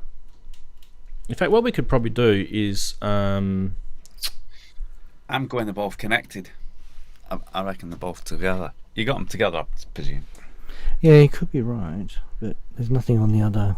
There's nothing to plug connect it that into. though. It's literally, Yeah. and there's no CV on this, so electrically there's nothing. Okay, so what I'm thinking of doing is we'll take the phaser out because it's probably a similar sort of HP for those two combined. Yeah. You guys can have a look at the electronics in the phaser while we're doing it anyway.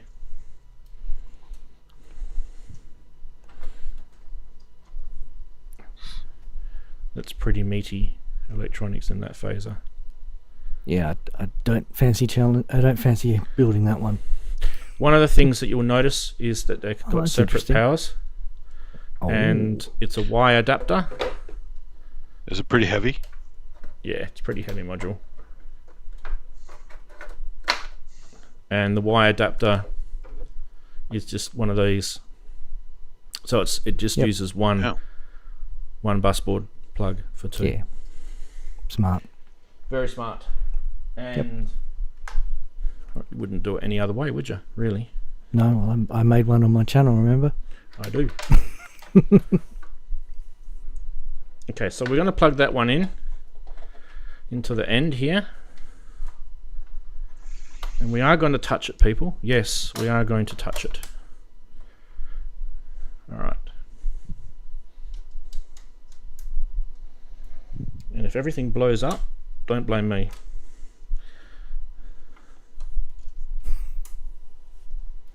Oh, there's another gap at the end there. Oh, mate, are you going to be all right? Oh, I think I can hang on. I'm all right. good old nifty case. Let's turn the power on. You put a 2 HP mixer in there. Yeah.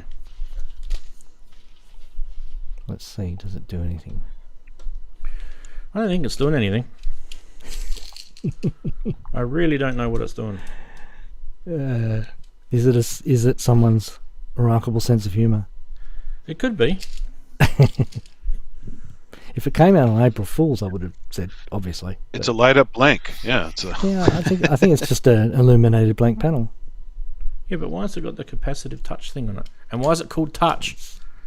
And why is it not doing anything when I touch it? Because it makes you want to touch it. It doesn't take long to do anything, does it? Okay, I've got a thought. Maybe the when you touch the the green section, it transmits a negative voltage through your finger, and the red one positive voltage through your finger, and then when you in turn touch with your hand the other panel, that connects it through to one of those jacks. You could be right. So I think that might be a Yes. voltage source. Could That's what be I was thinking, right. both All right, together. so which one should we plug it into? We'll plug it into one here, bottom left. And what do we think this is going to do? Trigger our envelope.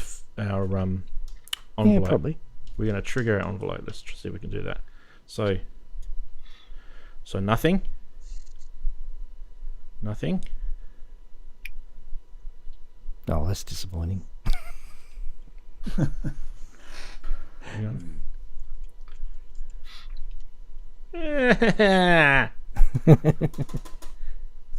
You didn't get Probably a say, "Oh, no, it doesn't work for RTFM with it? triggers." Hang on, do I have to stick my tongue on it? There's no documentation?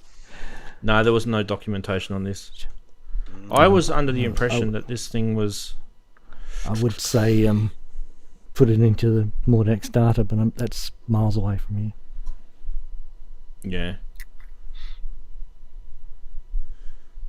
Yes, if it was me, I'd be starting to get out the multimeter. Well, I Like should be able to a- see that LED just there. I should see if it's a trigger. Yeah. I have a similar thing made by Make Noise that was basically like he was saying, it's a voltage thing as you complete the circuit with the stuff, but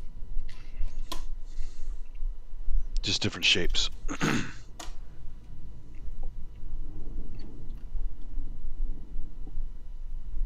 And I'm touching everything.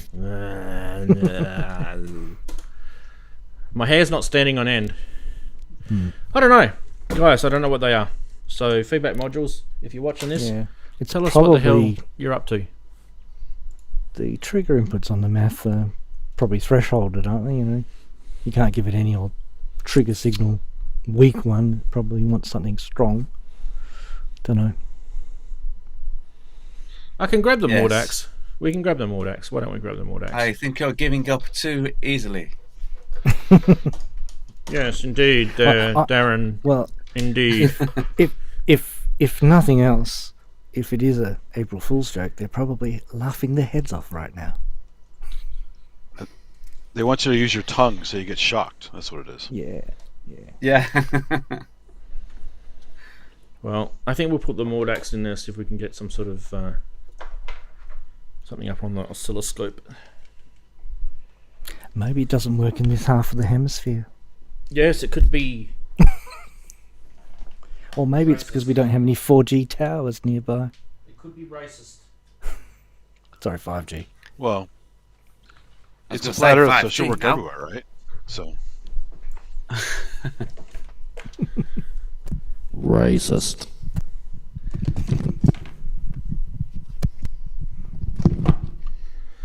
Right. Is that still on? Get off. Okay, Mordax data. Going in. My microphone's in the way. Get out of the way. you know, I actually wanted to buy one. I had money for Mordax data. They never had any. They were always out of stock. I got mine Yeah, used. we're popular. Mine was used, mate. That's how I got mine. Yeah.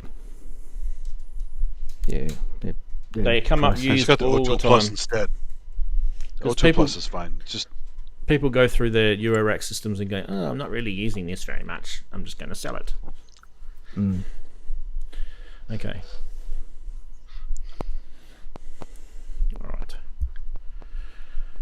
Oscilloscope. Okay, we'll put the red one in for now.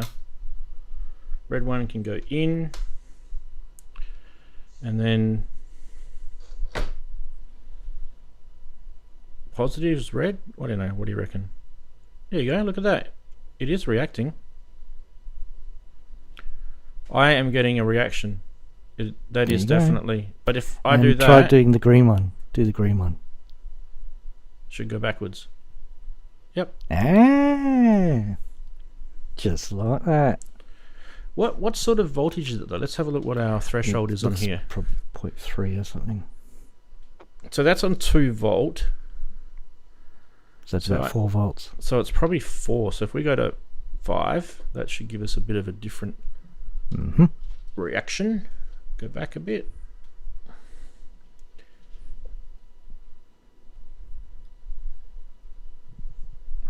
Oh, we want to go the other way, don't we? Yes, you want it 1 volt per division. 1 or- volt per vision, yeah. So 1. Oh, it's a little Yeah, it's about noisy. 2.5. Little It's noisy. only about 1.5. Oh, hang on a minute. Wait a minute. Ah. Smash. Now we're getting somewhere. It's where you touch it. Lads, I'm stroking this thing. Yes, it is being touched. it's not getting any bigger though. It isn't. It's obviously how you touch it. But it doesn't do anything with that. What a podcast. No, It's only that. You have to touch it. Yeah, you Okay. have to use both hands. Guys. So you have to use both hands. Excellent Guys. advice. Guys. Have you thought what I'm thinking? Yes, you have, haven't you? You thought what I'm thinking. I know you thought what I'm thinking. Yep, let's all go off and touch. Let's stick our tongues on it. No. What we're going to do is we're going to go out of the Mordax data because we can still visualize it, right? Yep. And then we're going to go into volts per octave Frequency. Yes. on our oscillator. Okay. And That's Obviously- basically replacing your joystick. Yeah. obviously the only way to hear this is you're going to hear this as a constant signal. Okay, sorry. Yeah. Sorry, guys. I apologize.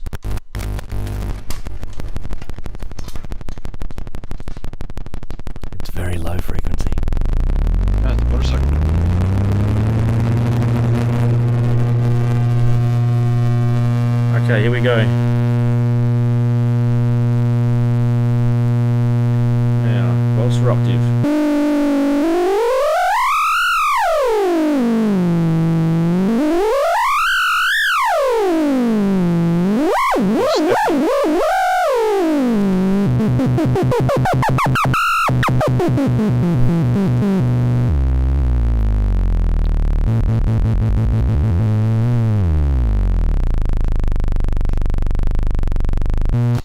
go. Wow. Now, I know you like that sort of stuff, Andy. You love that sort of Oh yeah. behavioural, touchy, feely Haptic. Hell yeah. performance Me stuff. too. Well, it's the human moving the machine, right? So that's what you want. We worked this. I mean, actually, Chris probably worked this out. Let's give him the benefit here. We worked this out. Chris worked this out live on the show. I didn't have any manuals. They just sent me these things, and probably just to find out how stupid I was, and they were probably just validated by that thought. But yeah, now you know what Touch and Touchable do from CMS Lab. These are a feedback module. I can't see them on their website. Really? So I thought I does saw CMS Lab have their own website? Don't think so. Eurorack? No, can't find them. So they're not available as far as I can see. Is they available as a kit? Maybe. Well, I knew what I recognised them when I saw them, so I've seen them before. So that can only be on a website. I'm having a look. Modules. Page 2.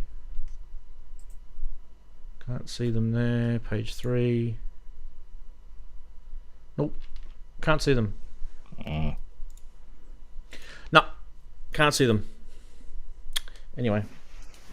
Maybe I saw them on an Instagram post then. Now you guys are probably wondering. Let's do Saturday Sonoro, shall we? We should do Saturday Sonoro.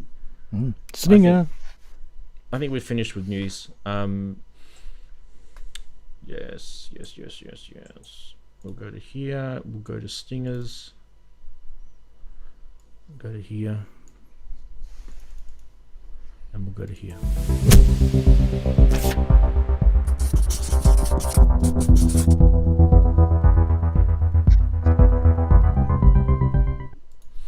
All right, Saturday Sonoro time. Now, during the couple of weeks off, we had a thing called Black Friday, right? You guys are probably all involved in that somehow. If you're not, you should have been, because that's how you got stuff cheap. I got a couple of things cheap because I've never got anything cheap on Black Friday. I thought, why the hell not? Why the hell not, people? You deserve Because it, there's never Rant, anything I you want deserve it. that's on Black Friday. Well, I categorically said I wasn't going to buy anything on Black Friday, and what did I do? Went and bought 2 things. So I got two things as well. Anyway, let's look at the first thing I got, which is this, the E4 from Roland. It's the little voice thingo.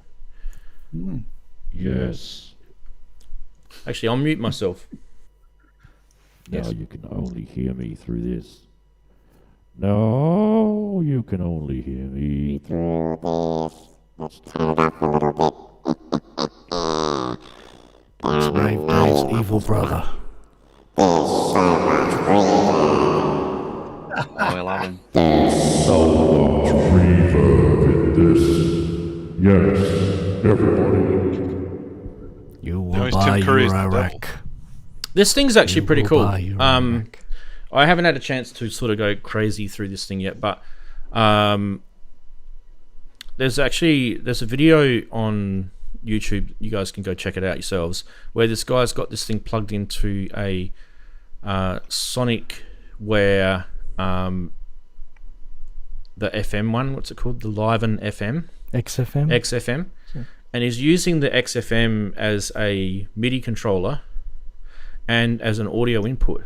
So he's got the audio going out of this back into the XFM, and then he's using effects on the XFM, and this has got effects on this as well. So this has got things like delay and reverb and chorus and flanger and all sort of stuff, even though it's got reverb here, but you can actually have different effects. And there's kind of like shift key features and stuff you can get into it. But the other thing too is if you plug in MIDI in the back, there's MIDI, little TRS MIDI, or you can plug it in via the USB. You can go auto pitch and you can sing a song, and there's also harmonies And with harmonies, you can adjust not that one. Which one is it? The harmony. Yeah, that one there. So you guys can see there. You can do fifths, sevenths. Yeah. Nice. Excuse me. Wow. And thirds, which is Nice. probably what you'd want to do. The third. Third kind of sounds like this. Hello, my lovelies. Let's take a little bit of reverb off. And let's get this in the middle. There we go. Hello, yeah. So it's kind of not too Sparky. bad. It's not too bad. And then obviously You've auto still got to pitch. be able to sing and have a decent voice to start with. Correct. Auto pitch is good because then you can play chords with this and stuff. And then you've got the vocoder. Yes, this is the vocoder. The vocoder can be different types of synths. So you can do That one's obviously Canadian. you can do these kind of different square waves and sawtooths and all sorts of stuff.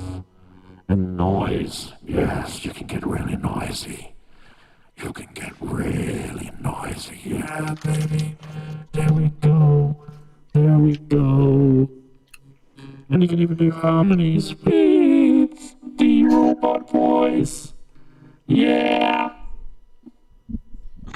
So I mean, look, this thing was dirt cheap. It was like £100. It was £100 on because it was a Black Friday sale. So it was dirt cheap, and it's battery powered, and it recharges via USB-C.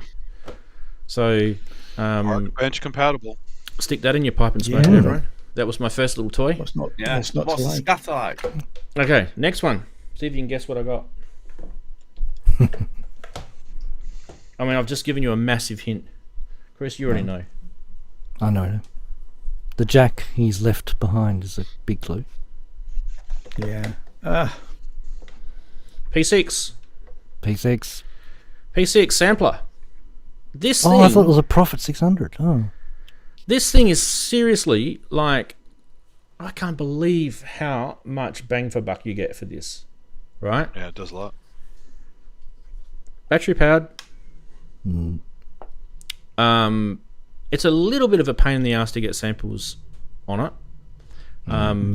but I can tell you it's actually not that bad. It's USB-C. Hold down a sample button. It pops up as a drive on your computer, and you dump them in. That sort of shit, right? Kind of similar to some other stuff that we've used over the years. But the amount of stuff this can do, and then on top of the sampling thing. Oh, by the way, the sampling goes from I think it's 11K up to 44.1, and then you've got stereo versus mono. So you can get up to 22 seconds, I think, on a sample based on the lo-fi sort of thing, and that's your lo-fi feature there. The other thing too is that a lot of the little buttons here, they actually have lights underneath them, so you can see them light up. But then they do certain things, and you can see them light up as well. There's 8 banks, and you access the banks through A, B, C, D, and then press again, it flashes for E. That's B there. See, it says bunk F, bunk B. It's quite intuitive. So there's 6 samples on each bank. Okay, which is a fair amount, really, for a tiny little box. And then there's a whole bunch of stuff that you can do with this thing, like there's a sequencer in it. There's you can muck around with the sample. So let's find something that's. So there's that sample there. We can change the start time.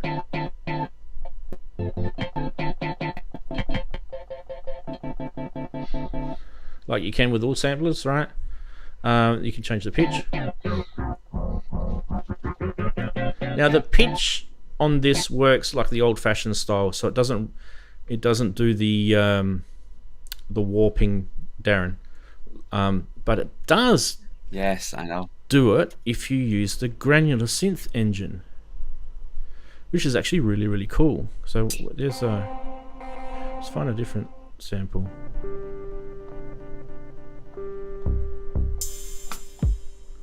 Hang on. Right, let's use that. Let's turn this up a bit. Why is that so quiet? Probably just that sample. There you go. Alright, so let's go granular. So we hold down pattern.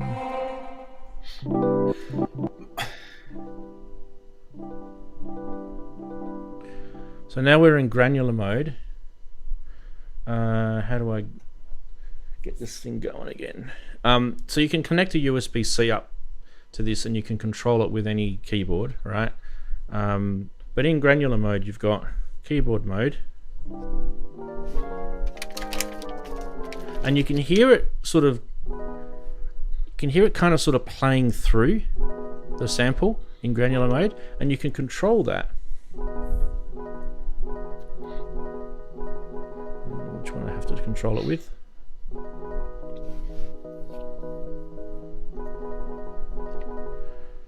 It'll be the speed parameter. Oh, there's no speed.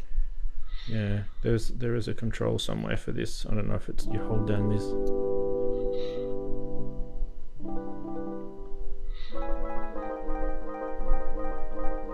Anyway, it's somewhere in here. You can control how it spreads the grains, right? And in terms of the granular synth in this, it's actually quite a capable granular synth. So in a way, you're getting a sampler. It's not just a sample player, it's a sampler. So you can actually sample into the microphone or into an audio in or through USB-C audio. It does have a audio interface built into this. Cool. And on top of that, it's a granular synth, and the granular synth is capable. There's a bit of menu diving stuff that you can get into with this. So you've got shift, and there's a whole bunch of menu options and stuff you can get into, right? There's things like pitch envelopes and voicing and filters, and there's also effects. So we were doing so we can do scatter, and these control the scatter. It's a lot more powerful than Chompy. Yeah, of course it is.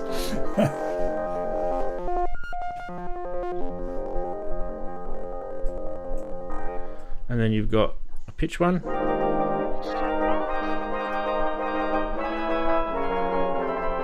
You've got a delay.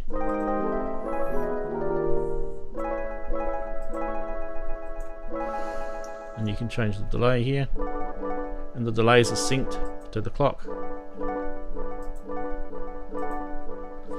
And then you've got MFX, and the MFX has got a whole bunch of I wish sometimes you were left-handed. You've got a whole bunch of different MFX. So I think you hold that down and these are all the different MFXs. So you have to read through the manual what these mean. Alright. Tape stop, I think is stop. Where is that one gone? There. I don't know if that's going to work, but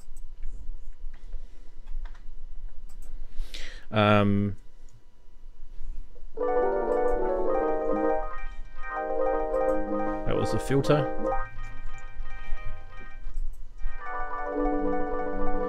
And then you've also got global effects. You've got reverb and delay here. And you have a mix bus as well. So you can actually go into the mixer, and these are all your different levels. So it's pretty deep. Like, seriously, how deep is this thing for freaking 150 pounds? It was... So that sample you already started a Dr. Dre track. Yeah. I'm just using the factory ones, by the way. I've only had this for a couple of days.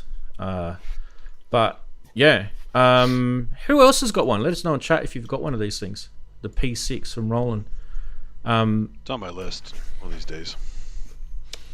It's only been out since September, according to the Synth Geekery show that we did. It was September.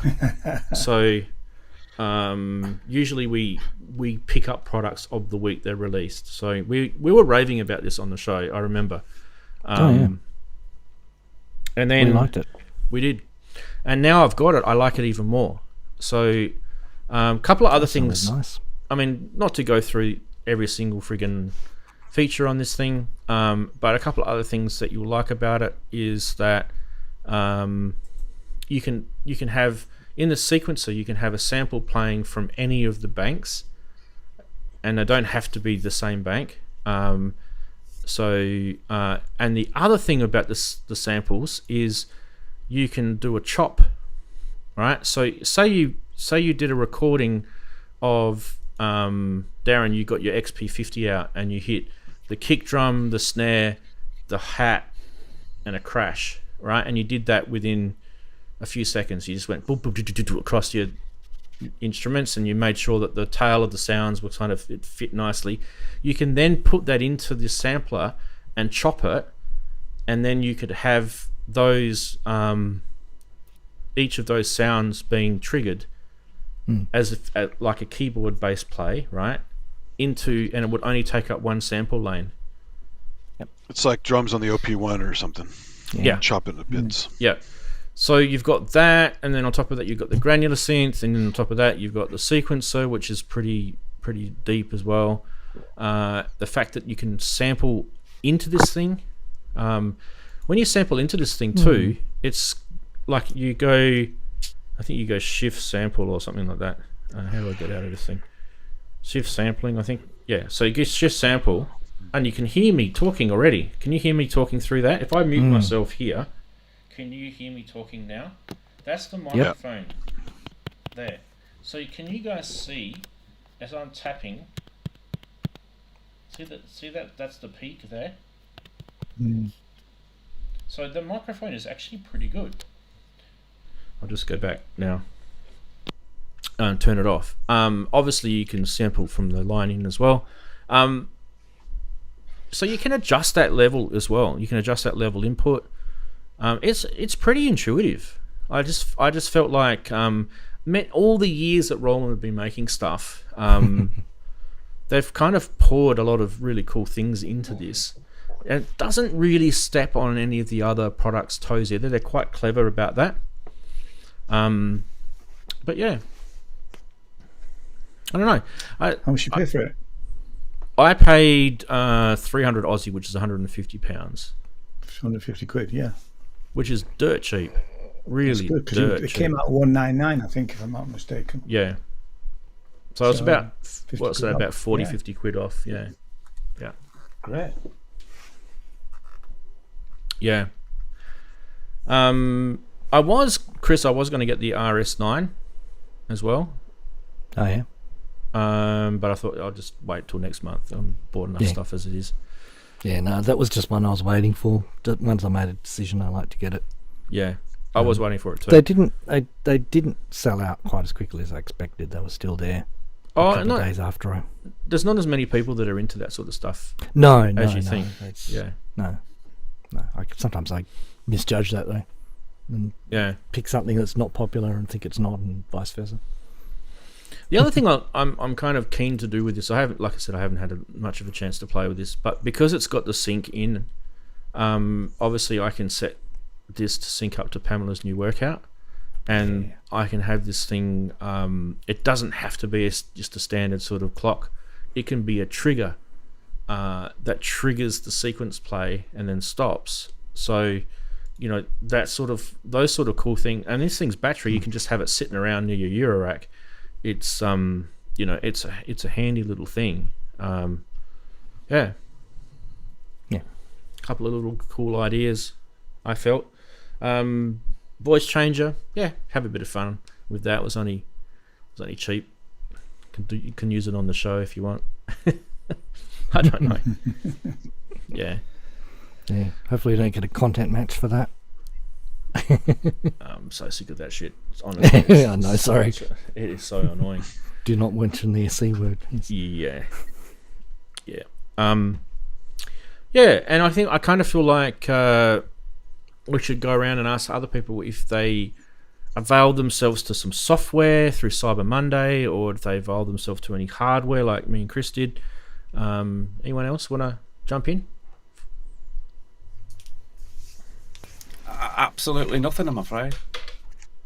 Yeah, that was a I good told boy. him Me that. either. In fact, Fair I was that good. I didn't even look at anything to make sure that I didn't. Fair enough. Anyone in the chat? What I might need to do on Black Friday though is get a better webcam for when it's getting dark. I use a Sony Alpha camera. If you're wondering what this is, it's actually Oh, a Daren, that looks proper pretty camera. sci-fi. I like your little camera tricks there. I like that. It does. Looks pretty cool. Looks like you're Yeah. being beamed up to the Enterprise. Yeah, mine's a cheap camera. Can't even remember. I was going It's down got to a my brand on basement, it. but it was taking forever. Yeah. Yeah. Yeah.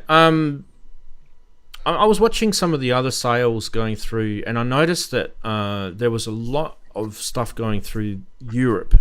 Like if you were, buying stuff through Thomann or something like that, and and some of these companies like Korg were doing sales only through Europe, and I just thought to myself, like, why? Why are you only just doing it through that distributor? But Korg are also doing some sales only in the US. I noticed that. Yeah. They had some deals, some really good deals going in the US only. That was a while ago. They still have that? I think so. I'm sure I saw something over Black Do Friday. they have little mini stock warehouses sitting there before they send it to the stores? They set them up as different companies. Okay, so you've they're got Korg obviously UK, just Korg wanting to Japan. clear stock. Yeah, Korg UK, Korg Japan, Korg US, and then there's Germany, isn't there? Yeah, Which is yeah. probably Korg Europe.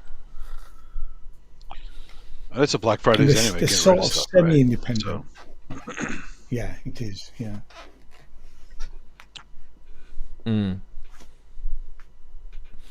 I was going to get Ableton 12 as well, Is that on deal? because it was on the 2nd of December. It closed though. It was it went $100 cheaper for me, so 50 quid cheaper for me than what it normally is, and that's based on you log in, you've got your price type thing, upgrade price, Yeah, right? I mean, I have. And I would have saved $100, and I just thought to myself, it's really not a lot of saving. Like when you think about it, like I'm buying Ableton 11, I'm buying Ableton 10, I'm buying Ableton 9, and then I want to buy Ableton 12 because it's actually a really good update. And I just thought to myself, like, it's such a lot of money each time they bring a new version out, and they know this. This is their business model, but I just can't justify it. I really can't. Yeah, I'm still on Ableton 9, but that's why I will have to upgrade. But I'm not upgrading until I get a new computer because there's no point. But I don't see why you'd need to upgrade, Daren. I don't think there's like a massive amount of stuff you're missing out on. I still think 9 is I still would pretty wonder- capable. Well, no, but if Uh, I got another Go, computer, Daren, I it's would okay. just naturally upgrade. I would just naturally upgrade to that, so I've got everything upgraded onto that computer because this one's like I say, I mean, 2015, Ableton 9, and some things are just not linking up with Ableton on this computer with the OS and everything. So that's what I mean. So I'm only going to upgrade Ableton as I upgrade the computer anyway. Do you have the version that's Max for Live? Because I would need that. Yeah, I've got So I would have to buy the 9.7, ultimate version.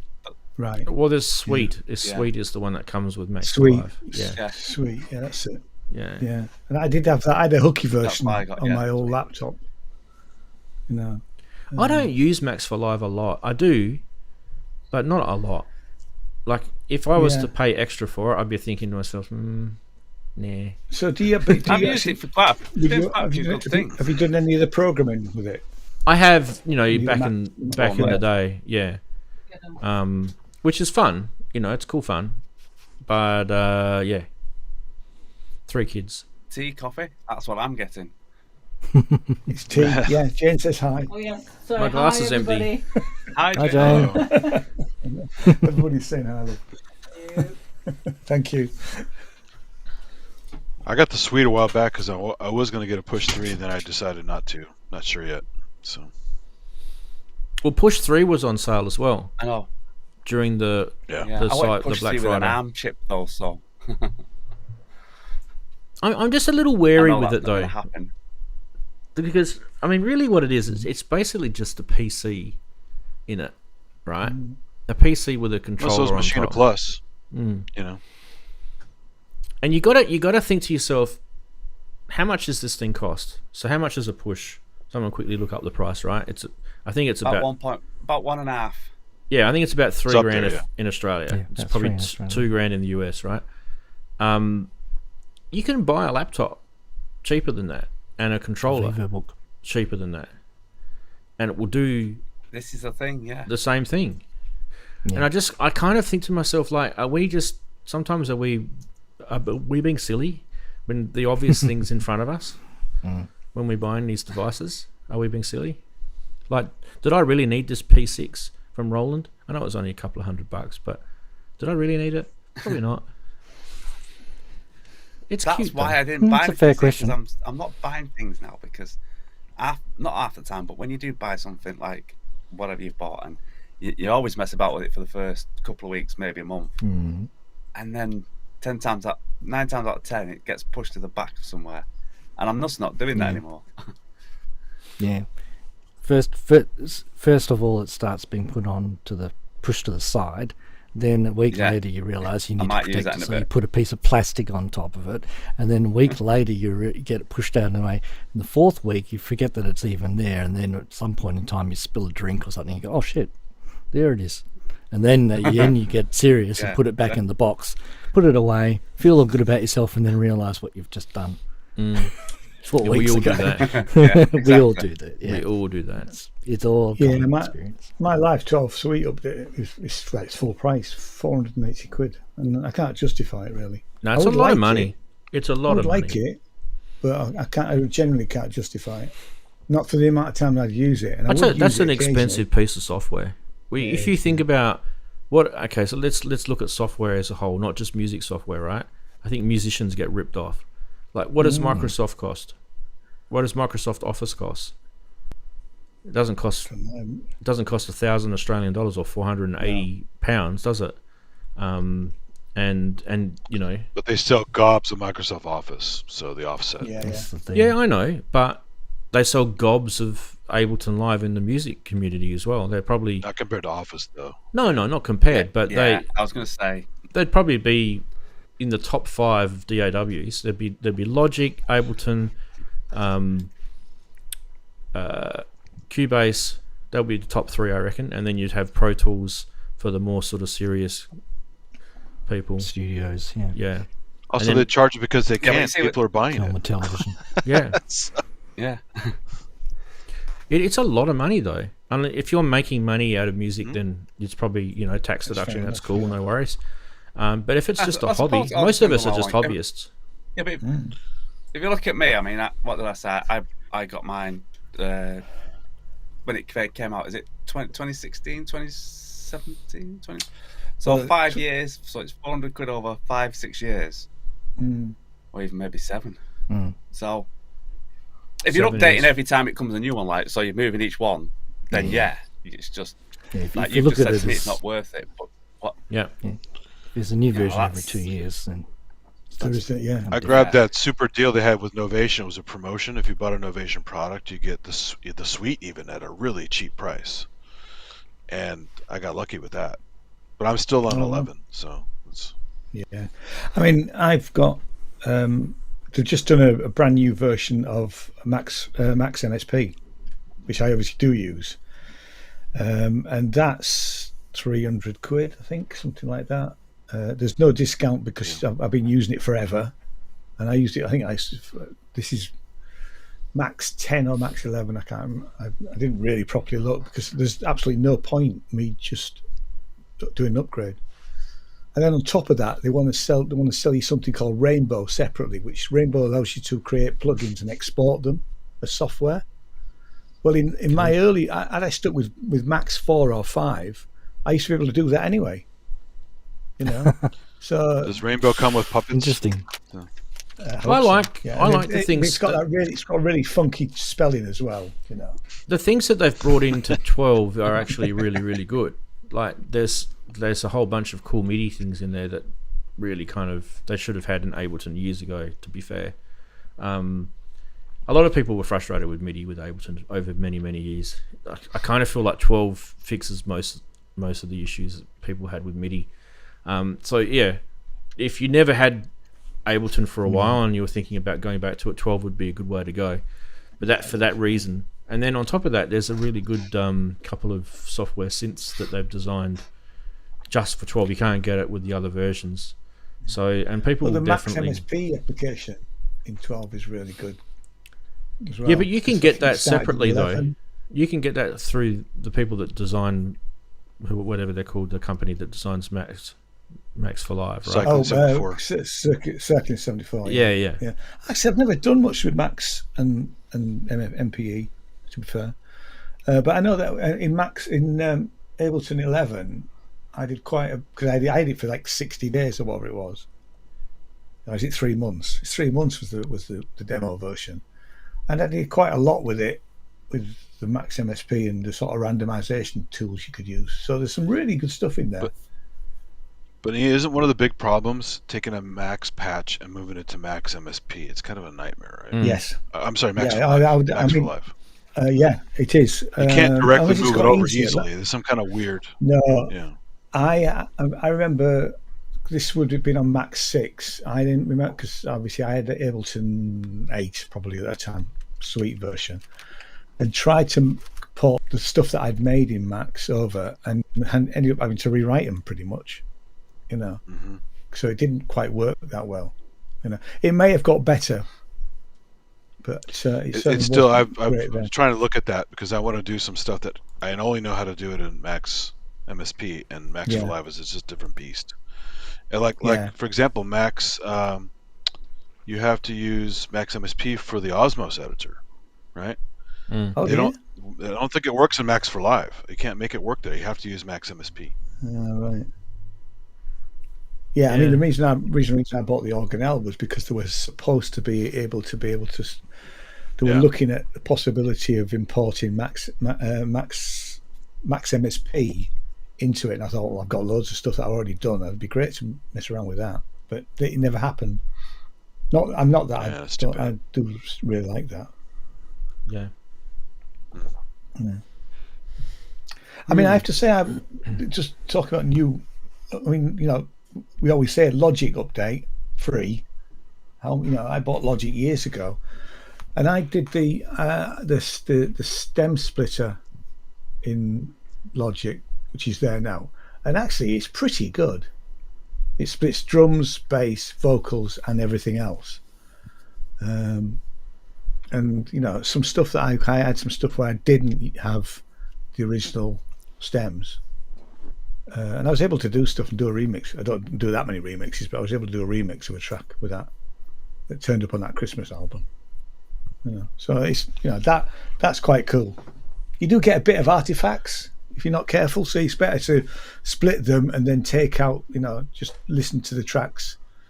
Watch it. You've got to watch where it's a bit quiet or this strange artifacts appears. But some companies are pretty generous to customers for loyalty. Even non-music companies like ZBrush, the 3D software. I think if you bought a license, you don't pay for upgrades ever. Cool. Which is wild. Yeah. And I know that the argument of Logic is that you pay for it, but you've had to buy a Mac in the first place. But runs on Windows. Cool. You get 3. You can put it on 3 Macs. Your license with a Hackintosh. Oh, the Hackintosh. Virtual desktop. I nearly. Yeah. All right, guys. Next topic is, and Ian brought this up earlier, and Ian, this is not to talk about the things that we're going to talk about. This is just in general. Yeah. Okay, so yeah. But feel free to say whatever you want. We are going to talk about CDs.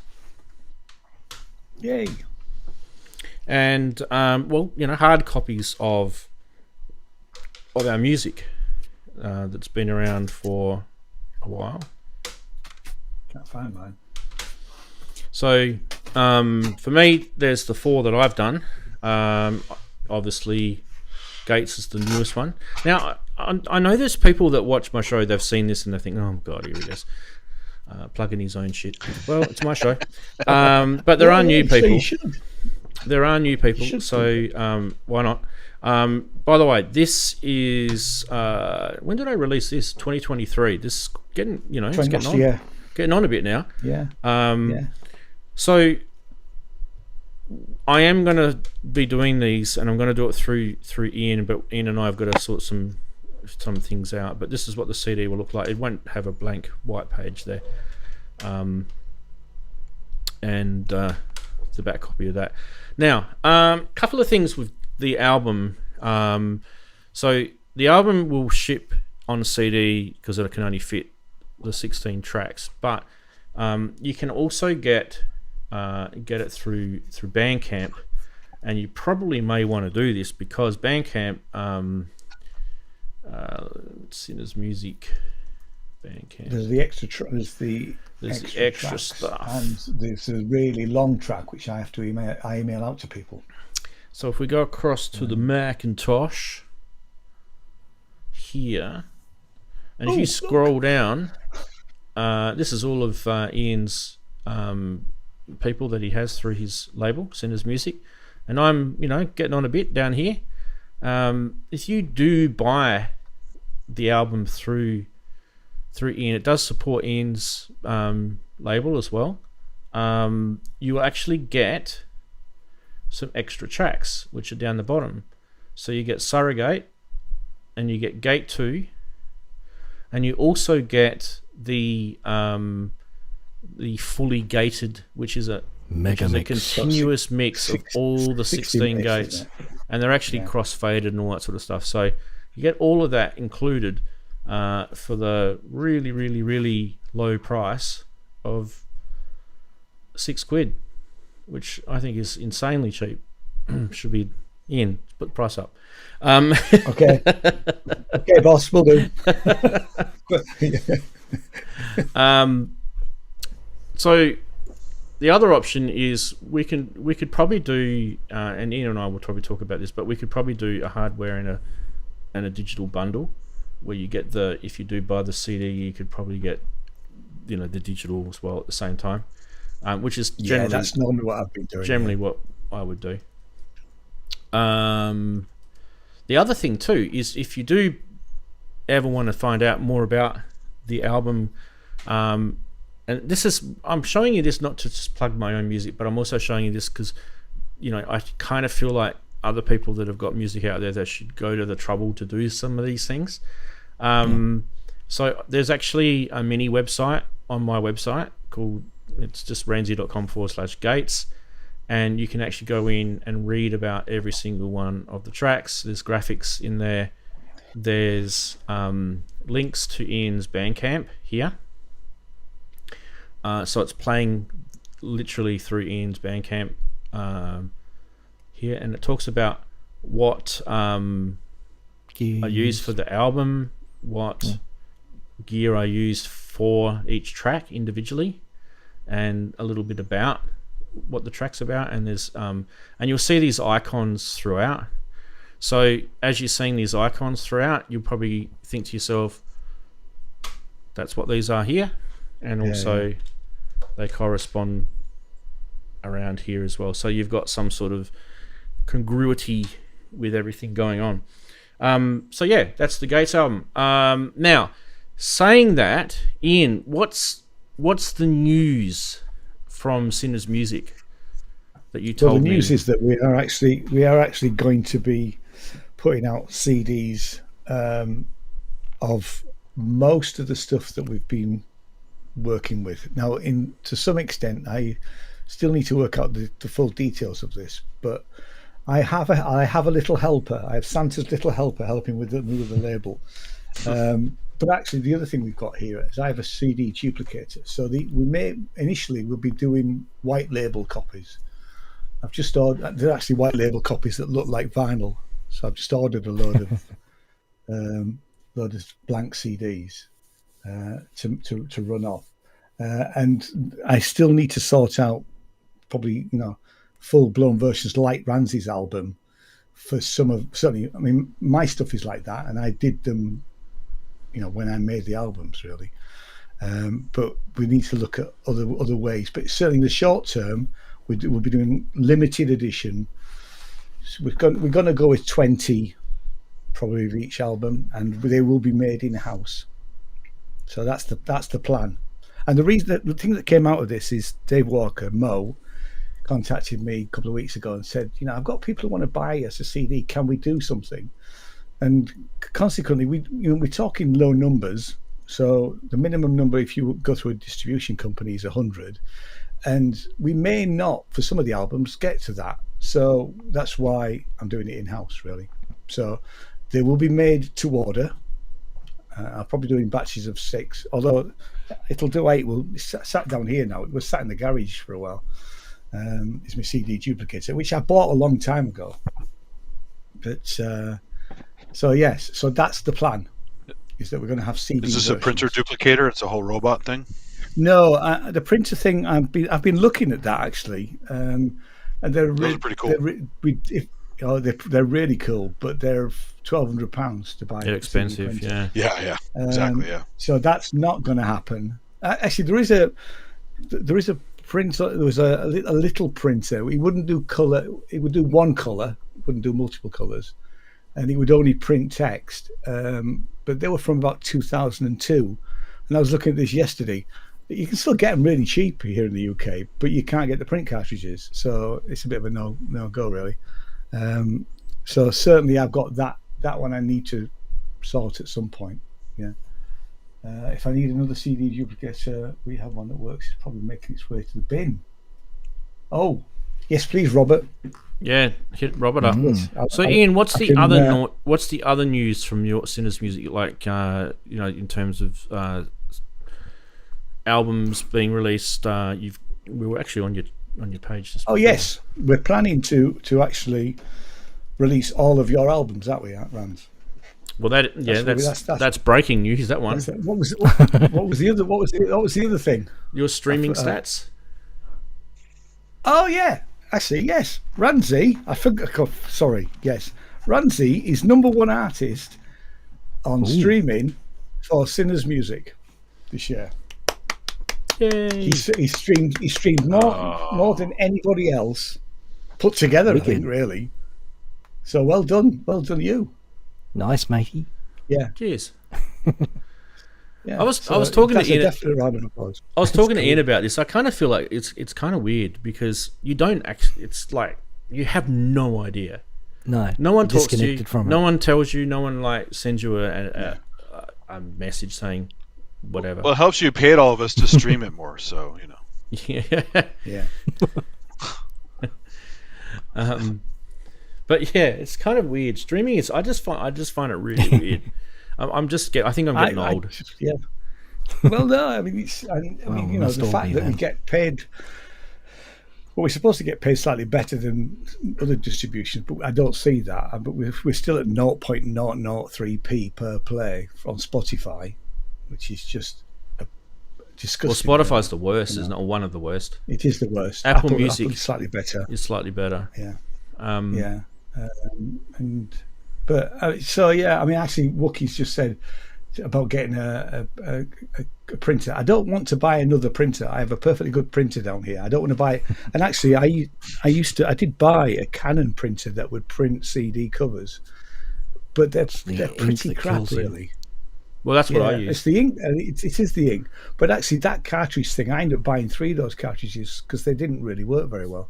So if I buy a printer, it needs to be able to print. I'm happy to print one at a time, but it'll need to print. Well, the thing that sucks too is if you print it. If you print it and the burn fails, then you wasted a print, right? So exactly, yeah. Well, mine's okay. So pro tip, I do the burning first. Yeah. And then I print them secondly. But I use a Canon printer. Yeah. And the Canon printer is like dirt cheap. If you go to your local computer shop, you can pick them up for maybe 50 to 100 quid. They're so cheap. They're Yeah. inkjet or bubble jet, whatever you call them, inkjet. Inkjet. Yeah, that's what I am. Yeah. And the ink's expensive. That's where they kind of make their money on the ink. But, yeah. But I found the tray, because you need the extra tray, don't you, for it to take a CD. Yeah. The whole thing. That would cause all sorts. That whole thing was done on a Canon printer. The whole thing. On that, yeah. Yeah. Because that's what I did with mine. Obviously, it's a few years ago now, because the last album hasn't been put out. But so we will look at. I used to print and burn CDs for a street musician to sell on the street in San Francisco, and he made a little extra money. It was a lot of work to print them all and drive them up there, but it was fun for a while to help them out. So. Yeah, I mean, if you look on the, I mean, I've put Dave's up already. Dave Walker's have gone up. Now I haven't created any of Dave's, and that's why it says 14 days to turn them around, because it's going to be print on demand, create on demand. Yeah, fair enough. So, but and so if you order it, you may not get it for Christmas, but you'll definitely get it next year. The problem. I mean, because we work in the photography industry, so the problem I've got with printers these days is if you outsource printing to a digital printer, all the photographs will look absolutely shite, because they use CMYK. So the CMYK system is different to RGB. So if you're looking at photos on your screen on your computer, they and you go to print something, it won't look the same. So, and one of the major reasons for it is the CMYK printer doesn't print white. That's right. The page is white. So if you've got a subtractive, So if you've got a color set paper that isn't like a pure white, it's like an off white, or if it's a grey or something like that, it affects every single color that's layered on top of it. And so what you have to do is you then have to, if you're doing this properly, you have to then go into, say, Photoshop, and then load your paper profile, your CMYK profile as well, and then you edit your photograph or your graphics for your printing on that before you send it off to digital. And even after doing that, it still looks like shit. Yeah. Although there's an advantage to Epson printers, because instead of a 4-color system, it's a 6-color system. It's a light cyan and a light magenta, and it makes a huge difference. Canon have got similar as well. They've got an extra colors. Okay. Yeah, because Epson had that exclusively for a while. So. And Canon have also got this thing called Photo Black. I think Epson do as well. We've got here in not here, but in the business, we've got a massive Epson photo printer. It prints up to A3 size photos. Nice. And it's it was an expensive printer. So yeah, that does a beautiful job printing photos and everything. But when I'm doing just the crappy things here, the Canon's just over there behind me. It just does a fairly good job. Yeah, I've never actually had a problem with it. Glossy paper. I mean, I had a Canon printer, which was the one that did the CD, and I ended up getting rid of it just before we moved, mainly because it went faulty, and then trying to get it fixed was just pointless, and talking to Canon, they just went, "Oh, you need to replace it," with the error codes. Mm-hmm. You just throw them in the skip. Throw them in the skip, mate, because they're so cheap. They are so cheap. Cheaper to buy a new one instead of buying ink for it. Yeah. So guys, if there's a couple of things I'll probably tell everyone else who's out there, like if you guys are thinking about, like for me, for example, I started when I put all my albums out on distribution. I put it through DistroKid.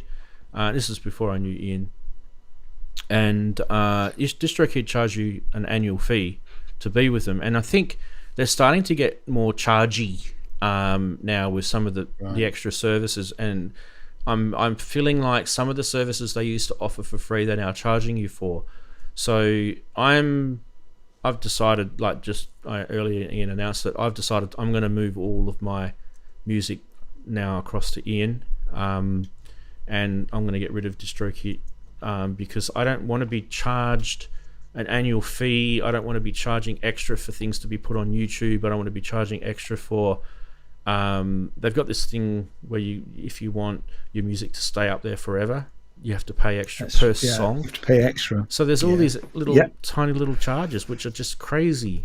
I feel like it's almost like we as musicians have to pay for the privilege of our music to be up there on the internet. It's ridiculous. Well, you don't have to try CD Baby. Yeah, but they've got the similar sort of. It's the same. I believe CD Baby and DistroKid are the same model. That if you stop paying them their annual fee, they're going to just take it down. Yeah. Whereas in theory, that doesn't happen with the Orchard. But actually there is a charge if I want to take it down. I do pay. As I was saying to Ranzee earlier, I thought it was going to be there's a yearly fee, but it wasn't actually. I paid it 2 years ago and I haven't paid any more. But I was buying a share in the Danish company that is linked. But I can put up as many albums as I want. Yep. The only limiting factor is when, like now I can if I put an album up this week, it may be done before Christmas, but it's more likely to be the new year now. So there's a lead-in time. So for me, what was the catalyst was that I got this message when I was on my YouTube channel, because I've got an artist YouTube channel, and you guys will notice it's got a little note next to my YouTube channel name. That's how you know that you're on a artist, as in a musical artist channel. And then I went on there and I went looked at this message and it said, "Oh, you've got all this music. Make sure if you've got any rogue, go through and search YouTube. Make sure if there's any rogue public publications of your music to let us know the link, and we'll bring it all back under your channel name." And I did that, and then I noticed that DistroKid have not published any of my music on YouTube. I've asked them to, and then I went back and I checked, and I did check the box for YouTube to be published, but then they changed the rules now that you pay extra if you want YouTube to have it, because they're doing this thing now where you go, we'll check to see if people are using your content. You have to pay for that service. And what they didn't do is they didn't tell you that they will rip your music back off of YouTube, so it's no longer up there anymore, which it's no big deal for me. I can just put it up there myself manually, but you're paying an annual fee for this. They used to offer it as a service. They've ripped that service out now, and they're charging you extra for it. So I went, I'm out, mate. This is just like dodgy brothers. Sorry. Is this in the last month or so? This change? Yeah. I saw some YouTube people posting stuff about it. So it's a fairly new thing. Yeah, I've just double checked mine. So the albums that I've got, which are streamed through the Orchard, are both there. My early stuff actually isn't, and my early stuff was done with a distribution company in Edinburgh, Emu Bands. So that's interesting. But as an artist, you put my name in and it comes up with the YouTube music. There's only the 2 albums there, not the other 5. So I thanks for the tip, Ranz. I need to fix that. Yeah. So Bert in chat says, I don't get why more people don't just do it all themselves. Self-releasing was never so easy. It's kind of true and it's kind of not. So I mean, maybe for people that have got computer backgrounds and know how to set websites up, they know how to use FTP and upload files and things like that, it is pretty easy. They can do that. But then you've got the problem where say I decide, say I'm a bit of a numpty and I don't really know what I'm doing, but I know how to upload stuff to my website because I've got WordPress or something like that, right? Yeah. I'm uploading my music for people to listen to for free on my website or to download it for free, unless then I want to go into some sort of digital shop thing, and then I have to set up WooCommerce, or you know what I mean? Like, it starts to become quite convoluted. It's not as easy as you think it is. It's not trivial to do e-commerce stuff. No. I'll tell you that right away. So if you want to just put it up there for free for people to listen to on your website, that's absolutely dead easy. and go for it, do that. But if you're actually wanting some sort of commercial release, which is what most people do, you know, that's why we go through Spotify and Apple Music and things like that, then, you know, you get dribbles, tiny little bits of money come back through to you. That's the kick you get. You can't really do that on your website without some sort of pretty decent sort of e-commerce system, as Chris said, and I don't think that's easy at all. Bandcamp is the other option, and I still think I still think at this stage for now, I think Bandcamp is still behaving well so far. I know there's some there's been some murmurs that they're going to change, but for now it's still not too bad. I feel like SoundCloud is kind of on the outer now. They were supposed to change, and they really didn't. No, They got bought. I used to have a pro account with SoundCloud a few years ago, but I haven't bothered. I put demo stuff. I took all my stuff off of SoundCloud, except for some crappy shit. Yeah. I kept filling them out. I had to make 4 accounts because I filled them all up. So. Yeah, I know that is the problem, isn't it? I've for the first time I've had to put in a YouTube claim against a content, and it was the Nerve Center album that I put up. Somebody in Japan had actually ripped 2 of the singles that were put out back in 1981. And I thought, I'll leave it up here because it's not got lots of views, and I'll just put the link to buy the album in the comments. And I did that, and he took it down. Yeah. So he wouldn't allow me to do that. So I thought, all right, then we're going to put a claim in. So he's got 7 days to comply and take them down now. Because I thought, well, we're not. If you're not going to play ball, you know. So that's the first time I've had to do that. And he put the A side, the B side of the single up. That was, that's on the album, which is slightly irritating. What becomes kind of more sensible is if you've got, so like we were talking about, Bert was saying before, just do it yourself. Well, if you're going to do that, you've got to have some sort of way for people to share it, and then that shares it back to wherever your platform is. But then you need to know who's sharing it, so that you can you can track all this sort of stuff as well. So when you think about it, it can get quite convoluted and it can get quite technical. So just doing it yourself on your website is, I think, is kind of a bit of a simplistic form of thinking when you want to share your music. I think I would be very careful about that if that was me. One of the options you've got, by the way, too, is if you have some sort of online personality or something like that, you could use something like Patreon. That could be another way that you could share your content, where you could just say, right, join my Patreon, you can get access to my music that way. That could be, I know some people do that and they kind of feel the Patreon don't sting too much of the money. They take a slice, but it's not too bad. I think it's if you're using PayPal, it kind of works out to be a bit worse, but that could be one way of doing it. But yeah, I mean, there's more. Patreon worked for me. I still have a Patreon, but it's a personal Patreon, not a Sinners Music Patreon. But it just never really worked for me, Maybe I just didn't put stuff up there often enough.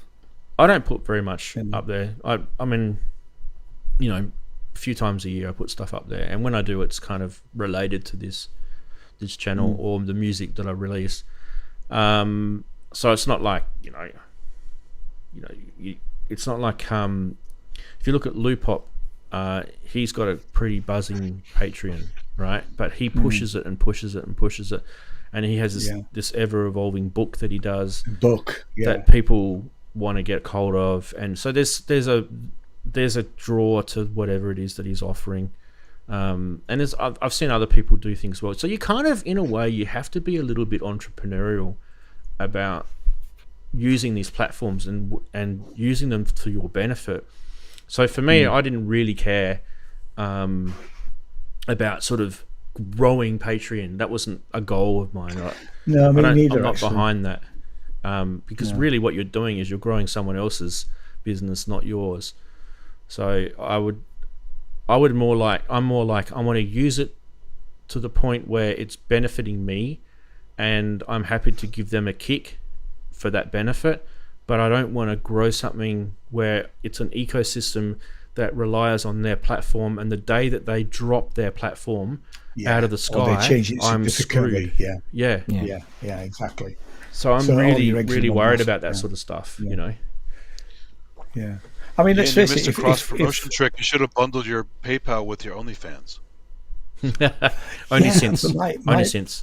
Actually, interestingly, talking about OnlyFans, we are starting to see female artists using OnlyFans to promote tours. Mm. I mean, I saw a show at Edinburgh this year, and it had been funded through this girl's OnlyFans. But Kate Nash, who had a hit single back in the 2000s, I can't remember what the song was called now. She's funding her tour by having an OnlyFans site where people are paying to see her ass. Right. You know, I don't know how I feel about that to some extent. I mean, I do. I know how I feel about it. should artists have to do that to Well, make look a at living? Samantha Fox, No. right? So Oh my God. Well, This is the thing that kind of makes me think this is just complete bonkers, right? If you've got someone that you know that's showing skin on OnlyFans, it's kind of really kind of weird, but they could have like creepy. Hang on a sec. What? Who? was that a I missed that one. donation thing? Hang on a sec. Yeah, it was. Yeah. Let me just get it.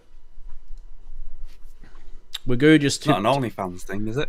Wagoo just tipped $6.67, and it says, "You are Ranjie-san I think it's Japanese, isn't it?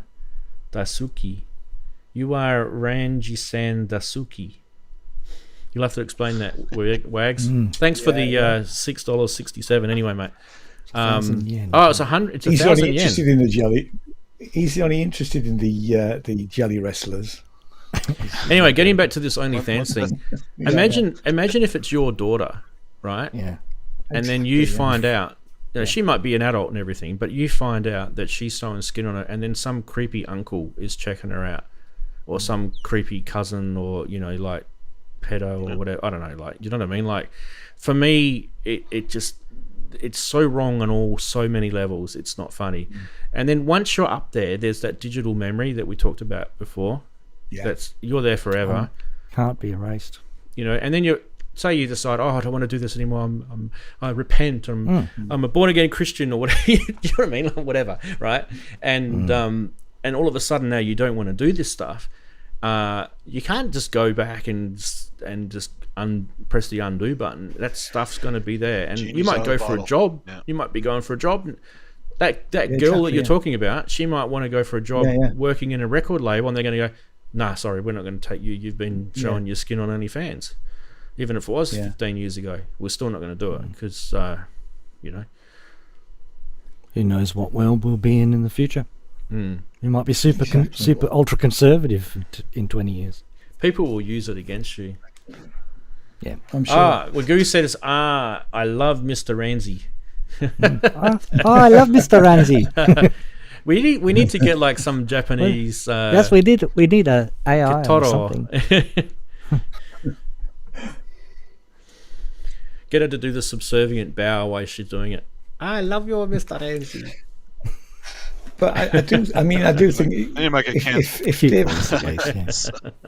if Dave Walker and didn't ask about the CD thing, what I have said to artists in the past is that if you're going to sell CDs, you're probably going to sell them at gigs, really, rather than through your record label, because that, to some extent, that boat has sailed. So that's why it's small quantities, really.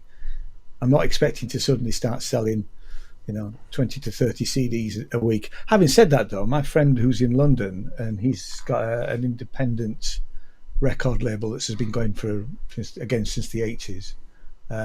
Very niche, very experimental, and he is shipping out. He really only does CDs and a little bit of vinyl, but he's shipping out probably 20 to 30 CDs a week around the world. But again, it's very niche. And he's obviously built a clientele up.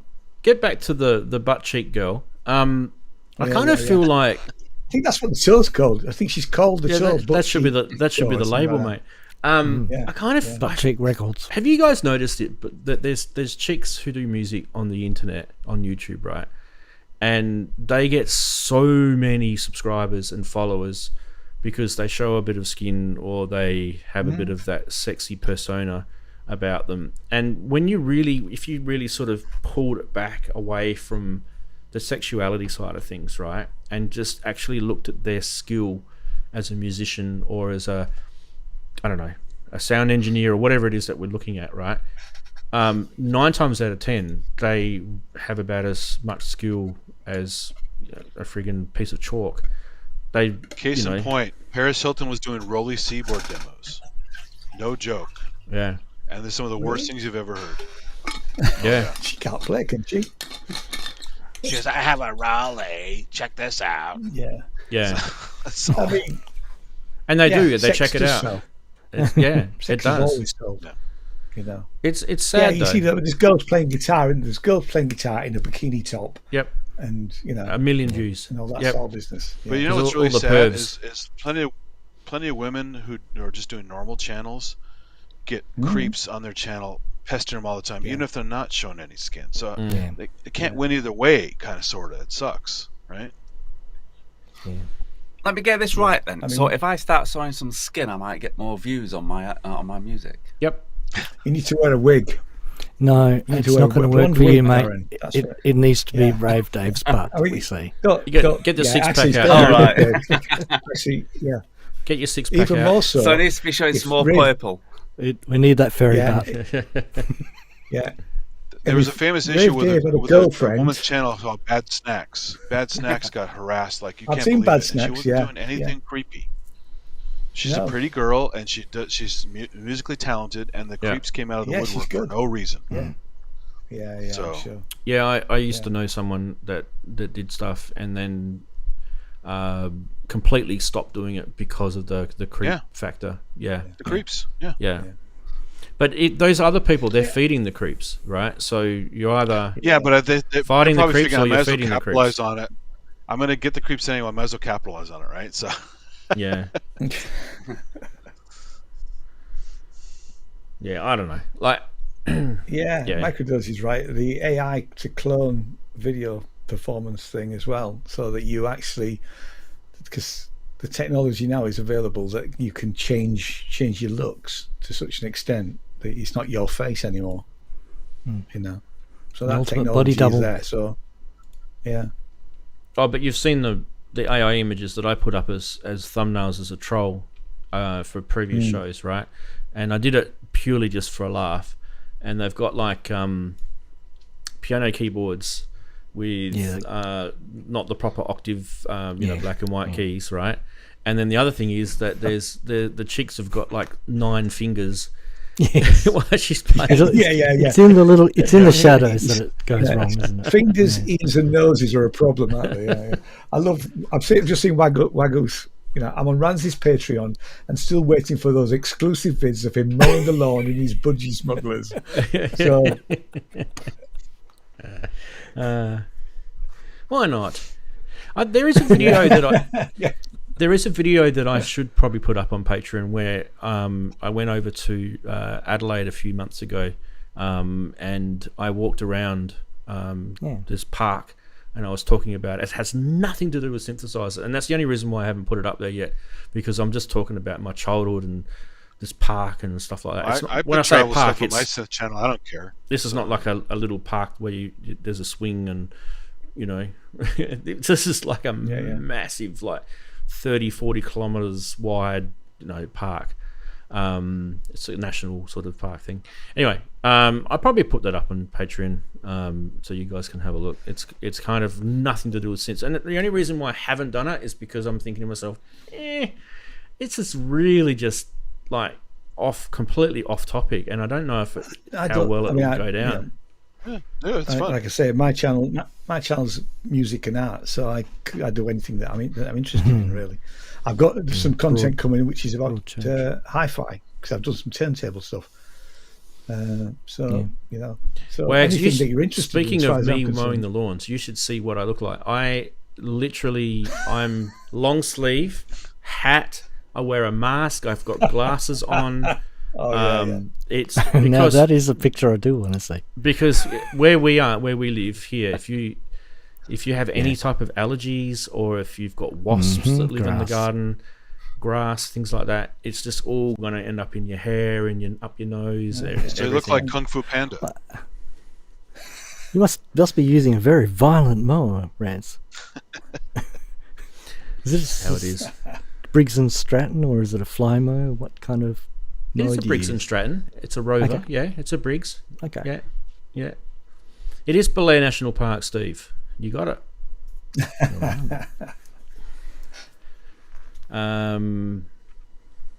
But no, put it up, Rance, because you know it's all content, and Oh, we hate the word content. Manny's doing a it's- Breaking Bad reference there, everyone. And you I got grass. never got to the end of Breaking Bad. I saw the first series. Well, you know who Walter White is. He's a chemistry Oh teacher. yeah. Geez, that I haven't watched that Jesse. for ages. Yeah, that's It's a I good just- rewatch. You should The- watch it again. the thing is, the character that I remember the most in that series was the lawyer. What was his name? Soul. Yeah, Oh, yeah, Saul. he had a McGill. spin-off, McGill didn't though. he? McGill wasn't it? Saul. Yeah, it was a spin-off series, wasn't it, with Saul? Better Call Got to Saul. call Saul. or Better Call something. Saul. Yeah. I just never got to the end of it. I got through the first series and a bit of the second series, and then You'll sort of never fell go out to a with it then. Cinnabon the same way again after Better Call Saul. So Saul Goodman. That's it. Yeah, but I think his name was McGill though. He had a real name. I think it was not the Yeah. the McGill actor's. is his real last name. He did Yeah, have a not the former name, actor's sure. name, but the character's name. Yeah, The character does have a former name. Yeah. and I think he had this brother It's that Jimmy McGill, I think it is. Jimmy McGill. That's it. Yeah, and he had this brother that was like Is he slipping Jimmy? like this really crazy nerdy lawyer that never did anything wrong, and then had developed some sort of weird like medical condition where he couldn't be near electricity or something. Like, it was just Yeah, he bizarre. had a phobia about it. Yeah. It was just bizarre. Like, these writers, how they come up with this crap. I mean, someone told me, I don't know how much BS they told me, that, but apparently that is a thing. People have Well, they feel it, electromagnetic but it's not. allergies or They're something. not really suffering from it. They just think it's an issue, right? It's a brain issue. It's like right. Morgellons. You know what Morgellons are? They have like little. They think threads are growing out of their skin that are all like red and green and blue colors, like it's aliens taking over their bodies. Really? Look it up. it's a- Morgellons it's a is weird hilarious. world. Yeah, it's very funny. And we, Yeah. so What do on I one think end you've about got trolls to act as a trolling people, and on the other end Yeah. you've got people with, aliens spriting out of the skin. Now that's an OnlyFans to see, isn't it? It's an alien skin. We're talking about skin. You know what though? Like, if OnlyFans was like, if you got rid of the porn right out of it, Is it all porn? I've never seen. Anybody ever looked at an OnlyFans site? Because I haven't. Is it all just porn? Do we Well, know? I mean, No, if you- it's like bikini girls and stuff. It's not all like porn. It's just it's like Yeah, it's not dancers hardcore. and Soft. yeah. But it's if they, sort but of if they it's got, all over the top. if they got rid of that, and if you actually had musicians in there that were releasing, like, let's say pick someone that's really well known, like say Lady Gaga's in there, and she's done this special release that you can only get if you subscribe to her OnlyFans. It kind of makes sense, right? Because as a musician, you have fans. Absolutely. That would make sense, and it just sounds really weird me saying it, because every time you say OnlyFans, your brain immediately goes only porn. But I think that's the problem. Do you remember That's the problem. Madonna's book OnlyFans- called Sex? Madonna had that remember book that, called yeah. Sex. Yeah, They yeah, used she pictures of her with an album and everything, Yeah, and yeah. she kind of gave it away. She didn't charge that much for it, so Yeah, true. Now, OnlyFans as a brand is toxic now, isn't it? To some extent, Yeah. as a name, OnlyFans is brilliant. You're right. If it Hmm. was musicians or artists in general, it doesn't have to be musicians. It could be, painting or whatever. It could be artists. Yeah, It could be an artist brand, but it's not anymore. it's a running Because joke. we all now. know It's- it yeah. as Yes. Only groupies. just porn. And Once they'll it's never been- get away from that now. Yeah, once it's been it'll never memed, be- it's over. Yeah, yeah, it is. Yeah, yeah. So sorry, Yeah. Teenage Engineering. Ooh. I do want. Why do I Hey, want? speaking of which, I got a. The I XY. I think want an Pro XY. Synth Network as well got one, but we got a nice little message during the week where Oh yes. Teenage Engineering sent us a little thank you, and this is for all of us too, by the way. Oh right. It's in Discord, isn't it? Why can't I see it in my other folder? Yeah, it's in Discord. Hang on. I'll share it with you guys. I'm always because, defending them, so they better say something nice. I'm always defending Teenage Engineering. Yeah, me too. You know. I'm on their mailing list. I didn't get an Where is email it? Where did it wanting go? me to buy the bloody dolls again. The dolls are back out, aren't they? Synth Geekery? Oh, that's funny. Yeah, Here I it got is. the email. Oh, they were on this Black week. Friday, yeah. Yeah, you could buy 4 of them or buy all of them. It's like, I remember we were joking that if Ty Unwin bought the whole set or not. So. yeah, exactly. Sorry, it's taking me ages to get this saved out of Discord and into this folder, and now I can drag and drop it, put it into this folder, and yes, it's going to work now, isn't it? Okay, cool. Here we go. So this is the message that they sent.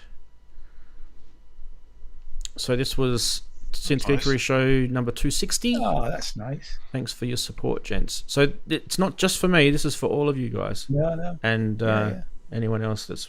So I don't mind getting these. These are nice, nice little sort of things. Yeah. As We'll he take had that. in the joke section earlier with the Teenage Engineering thing. Yeah. But I they, did Now they're gonna think take it twice back. about- I'm sure those guys have a sense of humour. I know. Yeah. Oh yeah, course they yeah. I don't mean any I of toyed this with with the idea Vindix. of getting the medieval It's just funny, for though. Black Friday. I mean, look, I There's a have thing. to. Oh, never mind. I'll have to admit, there's jokes that I see on the meme, like the synth memes one especially, which are literally are tearing shreds out of people, personalities. Oh, sure. And I just won't show them on the show. And this, Well, that Rafa Sayers guy, he asked for it. I have to say it. So. well, even Does Yuli he? Beringer, Yeah, he gets the butt of quite a lot of them as well. I won't show them because they're actually quite rude. So Yeah. They can go too far, yeah. But, Yeah. But Uli's not. I mean, a good guy, so. Yeah. I've not seen They don't anything nasty. particularly negative from the Rafa guy, if I'm honest. I don't. any press is okay, good look. press, though, the way I see it. Anyway, there was Well, it's another the one. Streisand effect, right? So. There was another one that came through. Now, this one was specifically aimed at one of my videos, but I'll introduce you the video first. So I did a video a few years ago where I did the M3, the Korg M3 touchscreen repair as a guide, and it just happens at the moment. Seems to be quite a lot of people who are getting the M3 touchscreen issue. There's been a spike in views. There's a bit of a spike, and I got this message. It says, just wanted to say thank you so much. For 6 years my screen had not worked, and I honest started using other gear. To top it off, I actually found this video years ago, and I was like, nah, can't do this, I'm going to go break it. Called around music stores, asked them to repair it, and they said it's too old, they don't repair this model, which is true. This guy, what he's saying is this absolutely true. accurate. Then like witchcraft, this video popped up again in my feed, and it was like, right, I'm doing it. The screen took about a month to come in the post. I'm following every step, and I got my screen working again. I can't tell you how happy I am. I love getting messages like that. Yeah. I love messages like that. Years ago when I had the shop, I did a series of videos on how to set up properly a Gibson SG guitar, right? And it's had something like 45. Each one of those videos has had something. I put some very strange music behind it, which I can't take off now. But actually, the amount of people that have actually followed it to the letter and said that, my SG, you've just saved me £200 by sending it to somebody, and it is really nice when you get those. Hey, Ranzee, in a nutshell, what was the M3 screen fix? I don't think I've seen that one. What's the... In a nutshell, you order a Fujitsu part, which the part numbers I've got on there from Mauser, and you follow... I've actually got a PDF download through my Patreon or my website. I forget which one it is. Both, maybe. And it doesn't cost you anything to be on the Patreon anyway. Okay. and mine you never just- gave me any trouble, but it's good to You know, sit there with so. the PDF on your iPad and you pull your M3 Follow apart it. Yeah. and follow it. And a couple of hours, you've got a fully working M3 again. Yeah. Nice. But isn't that the beauty of YouTube generally? That somebody, whatever you've want to do, somebody has done it. I had to repair the car, the windscreen, not the windscreen, but the light that was built into the indicator. And I thought I'm gonna have to buy a whole new set. No, I didn't. I had to buy a cover. And this guy had done a little video. He said, "I'm really sorry it's shaky," but it showed exactly how to take it all apart and exactly how to do to fix it. And it cost me 15 quid. Yeah. And that's the beauty of the internet. Really. Yeah. So if that ever happens for me, I will always go back to the video and write a comment and thank the person. Always. Because that's the least I can do to that person. They've just probably saved me money, time. Similar thing happened to me in the other day. We had this sliding door in the back of our house where it's got two kind of levers. One's to like deadlock it and one's to just open it. And the one that you deadlock it with was just spinning around in the breeze, right? And I thought last time we had it fixed, it cost us like $400 to get the guy out. And I thought, geez, oh God, it's only lasted a couple of years. What's going on? And literally Googled it, and this guy had a YouTube video, and he said it's a $14 part. Just go down to your local window, manufacturer, and he'll have that part, $14, and then it's 2 screws. Pop this thing out, pop this thing in, put the 2 screws back in, and Bob's your auntie.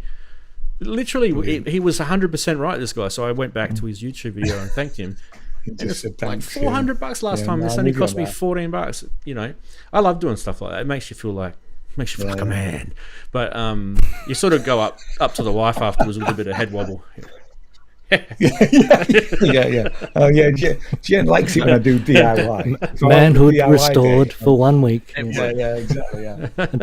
Until you now we're back to the right to repair section, right? So the right to repair, absolutely. Yeah. Well, you got to have the right head wobble, don't you? Yeah. And it doesn't mean it doesn't mean you've got Alzheimer's or Parkinson's or something. Yes. Steve the Bastard's retracting messages in chat. Don't know what he said though. Uh-oh. You can still see it, right? On the admin side, you can usually see it. Unretract. No, I'm just kidding. No, I know because sometimes I see people retract and somebody still ends up reading it on the stream. It's hilarious, right? I've just noticed, looking back, Man with Beard said MySpace was a great unofficial dating site. Yeah, I read that too. Not in my day, it wasn't. Well, there's Friendster before Really? MySpace. Did people hook up through MySpace? Yep.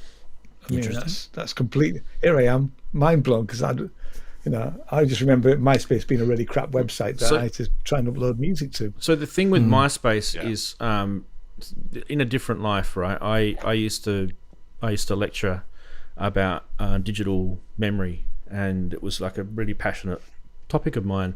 It was actually pretty good research I used to do on it and the things. And it's kind of like in the world of digital technology, there is this ability for people to literally erase stuff that's been placed somewhere, like a database or a hard drive, and you could literally just make it go poof and it's gone forever. And MySpace is exactly that.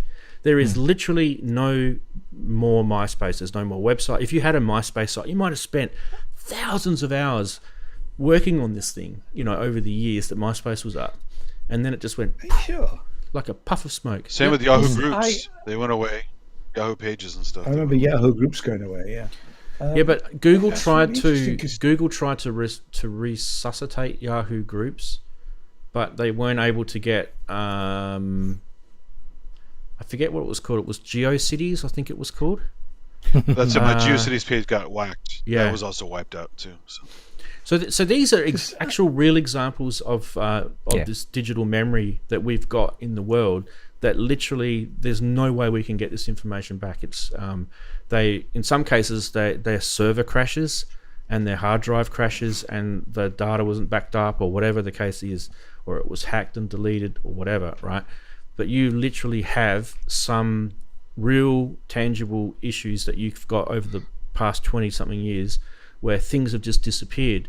And this is why I was talking before about your music and who you choose and where you choose to put it, and make sure it's like not all in the one basket type thing. It's you don't want that. Actually, it's interesting. I've just gone onto MySpace now, and when I was in Rhineshell on the Bloody Marys, the MySpace is still there. It looks this, but there is a couple of tracks still there. Supposedly So there's Justin something Timberlake there. bought it. Yeah, no, but so the thing with GeoCities and MySpace and some of these other examples that are out there, there are still some fragments of stuff that you can still see, but the whole thing is not there anymore. There's literally these massive, huge blocks of things have disappeared. Well, I had a problem too with. I had a MySpace site that's gone, doesn't exist anymore. Yeah, mine's gone, but this one is still there. Although I can't seem to be able to play the track. It's not actually. Even the Wayback Machine, as good as it is, has a lot of gaps because there's that thing where you put that robots.txt file in there and it can't be crawled, so they can't save those pages. You blocked it. Yeah. Oh yeah, with the Internet Archive, the Wayback Machine. Yeah. It's a really great resource. I go there all the time. But even with that, it's great. Even with that, they are starting to come to issues. I don't know who's funding it at the moment, but I see there's all the time fundraisers stuff. Because it's costing them like storage. You know, these things has to store somewhere. Yes, it's not huge. open-ended. It can't be infinite. I mean, I did a thesis on which I did it on databases, right, where you could go into a database and delete a record, and there'd be absolutely no way that you could ever get it back. There's ways to prevent it these days. Now they've got transaction-based commands and things like that.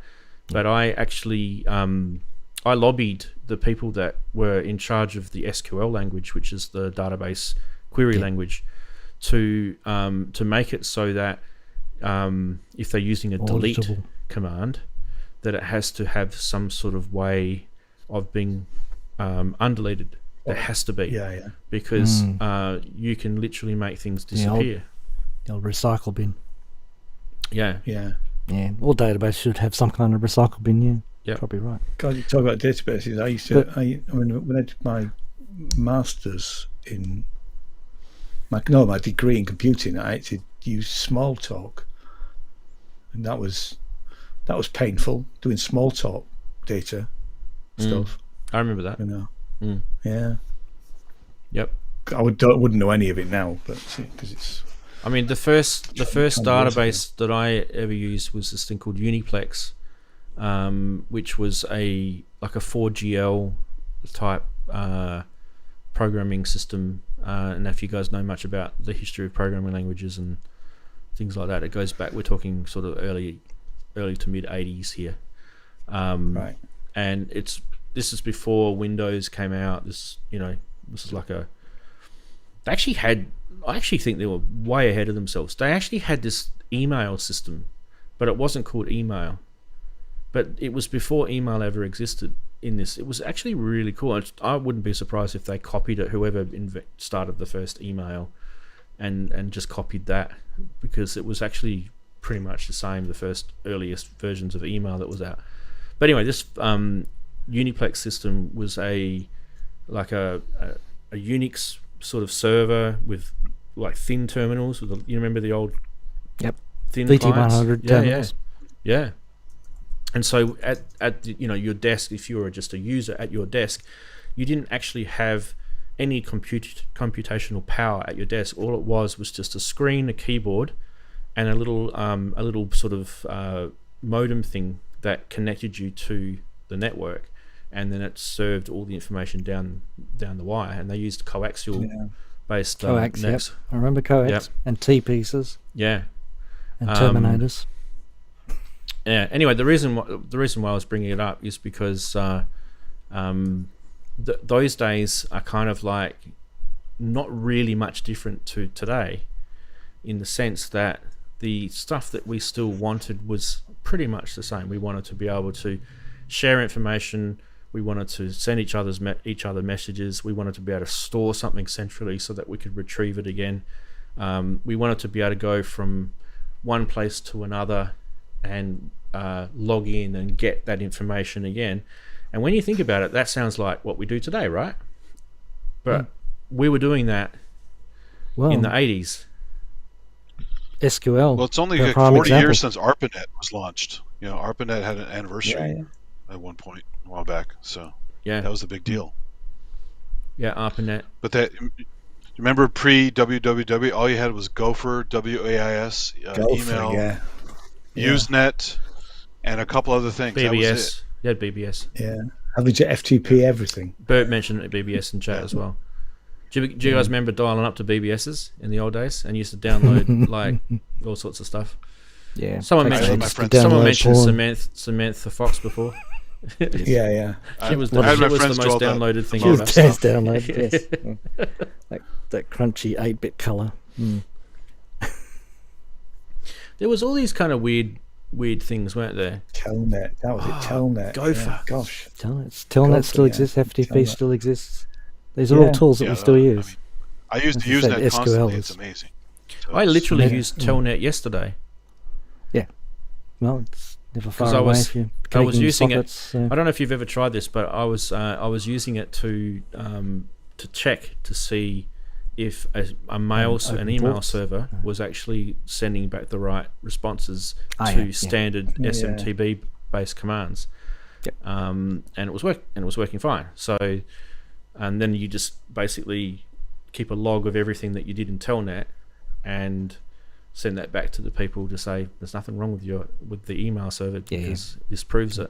And it's sad that that's easier than getting logs these days. Well, they seem to be getting rid of logging. What it does is it bypasses all the non-repudiation type techniques that people in the IT industry tend to sort of do, because when you work in IT, a lot of people want to not get in trouble because they've crisis management, right? It's called crisis management, and so they'll lie. They'll say, it's fine. It wasn't my fault, you know. And then all you have to do is just prove them wrong, and then they like go bright red, and then march down to HR and lose their jobs. No, they never lose their jobs. No, that's funny. Yes. Oh, SSH. See, SSH used to be the poor man's VPN. I don't think I ever did SSH. Did you guys used to know that? So we used to do these things called SSH tunnels. You can even do it with your Windows computer. You can get PuTTY. You can still do all this now. You can use PuTTY, right? And you can set up if you've got an SSH server somewhere sitting in the cloud. You can you can tunnel everything through that SSH connection and pull your entire internet through that. And you can do what they call a SSH VPN. So it's actually really clever for two reasons. Because SSH is encrypted and VPNs are encrypted, right? And so there's people that are out there who are worried about VPNs being monitored, the traffic across VPNs. And they reckon that they've got ways to decrypt VPN traffic to see what's actually been really pulled across these things. NSA, like the backdoor keys and stuff. So you can just pipe your SSH double and put your VPN in through that. I'm sure there's someone that's probably worked out how to do that as well, but it's just another. I used to scour FTP sites for universities and stuff to get all kinds of goodies, and if you go like to Apple now, you can't even. They don't have their operating systems on FTP sites anymore. They scrubbed all that. Yeah. Dead men walking. In fact. Oh, I don't know. It's a tough. ASCII art was risque. I was going to say ASCII art's a bit of a tough wank. The only problem with is Chris. Sorry, it had to be said. And the only thing is, it never Are used we to at come. The pub yet? It never used to come with the header NSFW, did it? No. The fax never came with NSFW. It took a long time to load. You'd be sitting there going, no, don't look at the fax machine. Well, it was so sad. I had friends on the Apple II that were getting ASCII art things. There's one called French postcards, and it was just nude women in ASCII art. I'm like, that looks terrible. Right? On the Apple II, you know. And if the picture came out upside down, you'd be like, it's coming out the fax machine. Or if the printer messes up, it's all skewed. It's all. Oh no! Yes, layer shift. Yeah, we get that in 3D printing now. Oh, Jesus, guys. Yeah. Good stuff. Yes, but I remember programming SQL on a IBM mainframe at uni, and here I am, whatever it is, God knows how many, 30, 40 years later, and learning SQL. I have to learn SQL again. It's still around. Yeah. That's what. Yeah, I remember learning. It's still SQL. a valid. I use it every popular day. database, exactly, yeah. So it's like one of those things. Well, it's a back end for Microsoft and their mailboxes and stuff. So. Yep. Stood the test of time. That's a good example. Exchange is SQL based. So. I didn't even notice Kent is actually sitting on Zoom. Oh, dear. Oh, is he?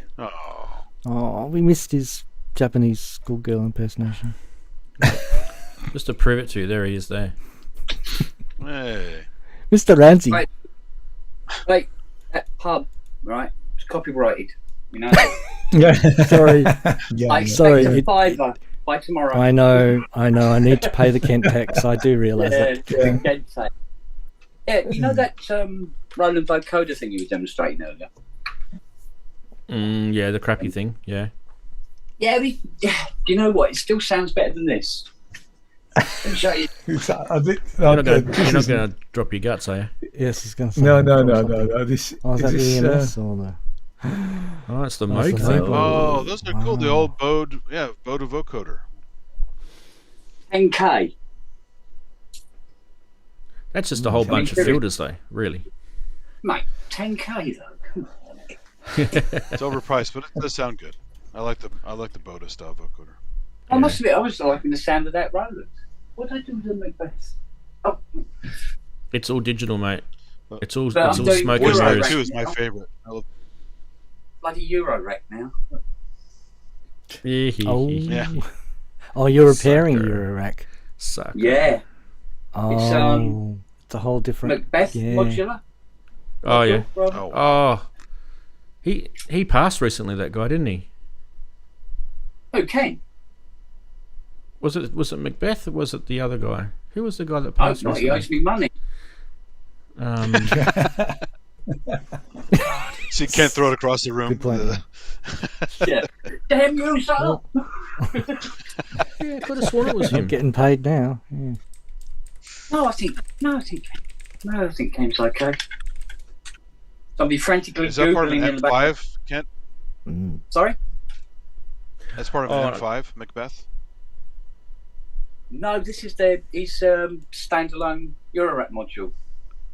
Oh, right, okay. It's a full synth voice, or The guy that did It's the the whole synth. yeah, cool. the guy that did the Yeah. VCS3 clone. Oh yeah, What's his name? Am I getting him mixed up with Macbeth? VCF3 clone. the modern one. Yeah, he's Oh, You have to wait. Tom Carpenter. no. I'm getting mixed up with him. No, I'll think of it at 2 a.m. Yeah. Yeah. Oh, mate. What's his name now?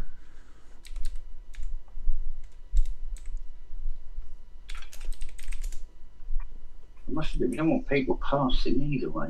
Oh no, it sucks, man. It really does.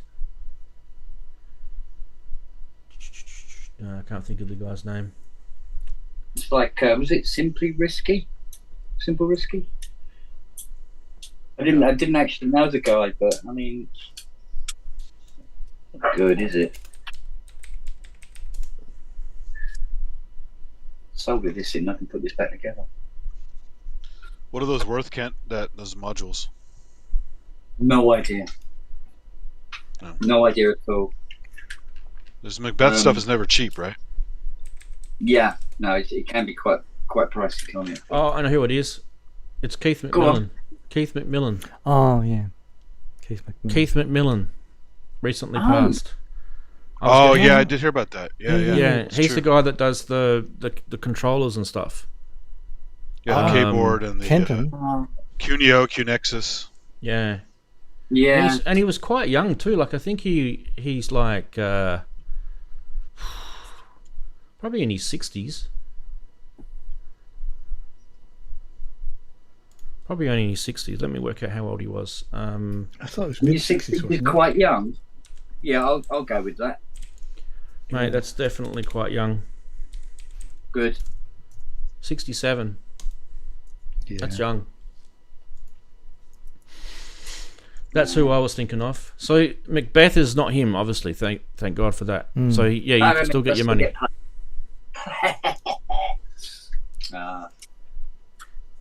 All you can do is joke, isn't it? Really. Qnexus. Oh, just a quick pop in, say hello. Good to have you back, Ranz. Thanks, man. Good to I've see had you, a man. couple of very boring Saturdays because you haven't been about. Yeah, it's all my fault. Yeah. Had nothing to do, you know. Sitting here in silence.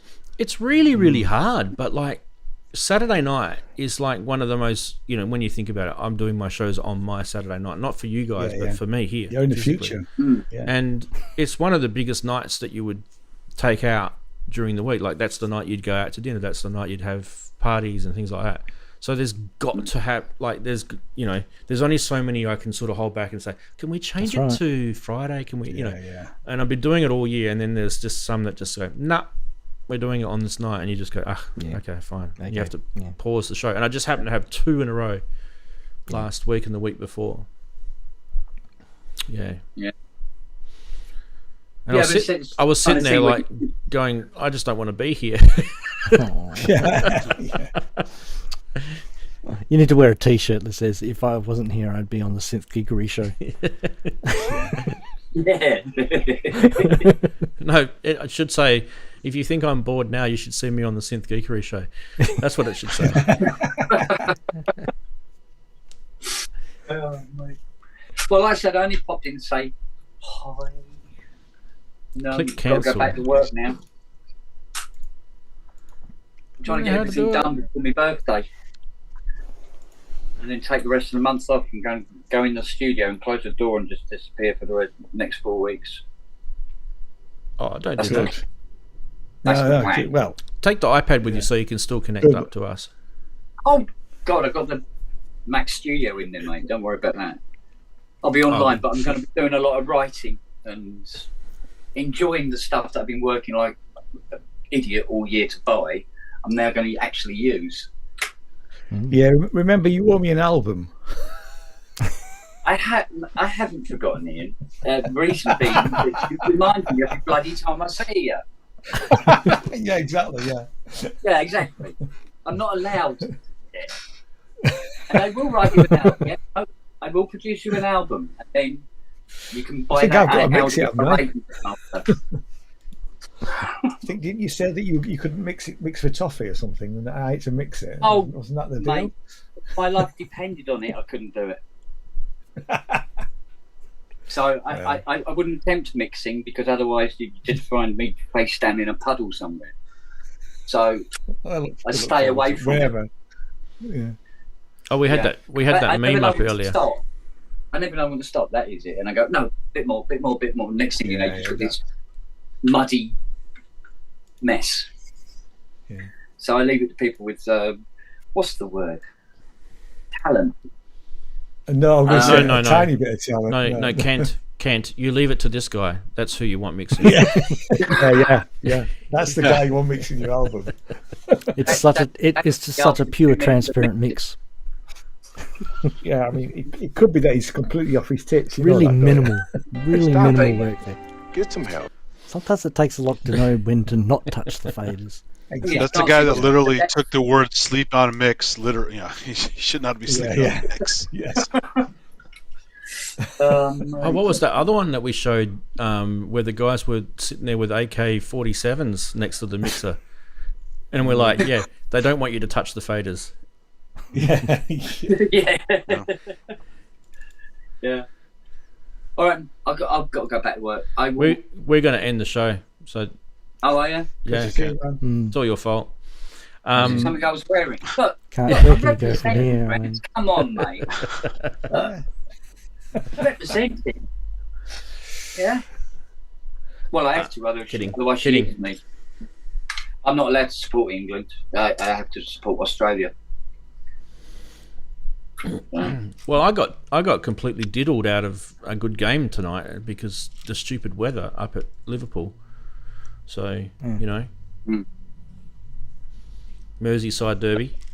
I could have literally sat there with a beer and watched that. Now? Yeah, absolutely. Well, on Yeah, the rugby where they had don't the football. England versus Australia, and Australia just took England to the cleaners. Really did. Really did. So I was kind of that was- glad I was supporting. That was good, wasn't it? I really enjoyed that actually. All right, you I would, thought wouldn't you? Marcus Smith would do better, but oh boy, Because it was Time they're going, it was the "Hooray!" cricket, right? It was the cricket that we did it, Mm. and they got all butthurt about that. And then Yeah. it was the rugby, and geez, they got butthurt about that. Yeah. I think we only beat one team throughout the entire. Who was it? Probably Fiji or something like that. Or the team that didn't turn up, or they were still in the coach in the car park or something.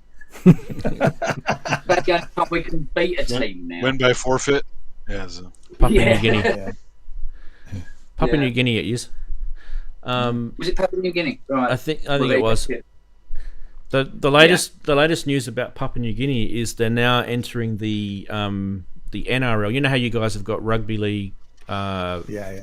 in England. We also have a rugby league comp here in Australia, and they've expanded the amount of teams, and they're going to be opening a Papua New Guinean team. I don't know if you guys know much about that place, but I can just see that being completely like a massive tax dodge, money laundering scheme that you can. Oh wow. It's just it's an excuse for a minister to go on a junket to Australia, probably. Minister of Finance. M Block wants to know, Kent, if the Yes. VCS3 originally had a 3-pole filter.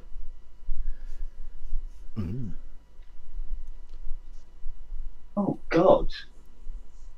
I can't remember. I think it's a 4-pole. I thought. Yes, I think it is. Do you know what I'm trying to remember? My memory is so shit lately. Really.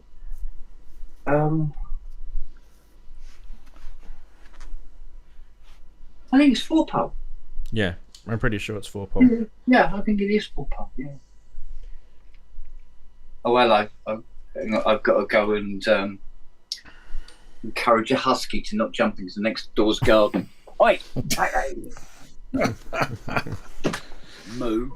We showed earlier in the show, I don't know if you saw or not, but we showed the VCS3 filter from Feedback Modules, and the guys used all the original the gear inside it. So this has got 2-pole and 4-pole modes on it. Right. Well, what about the what are they now? They're the I think they're the BYF 51 FETs. How they make them noisy enough to be realistic?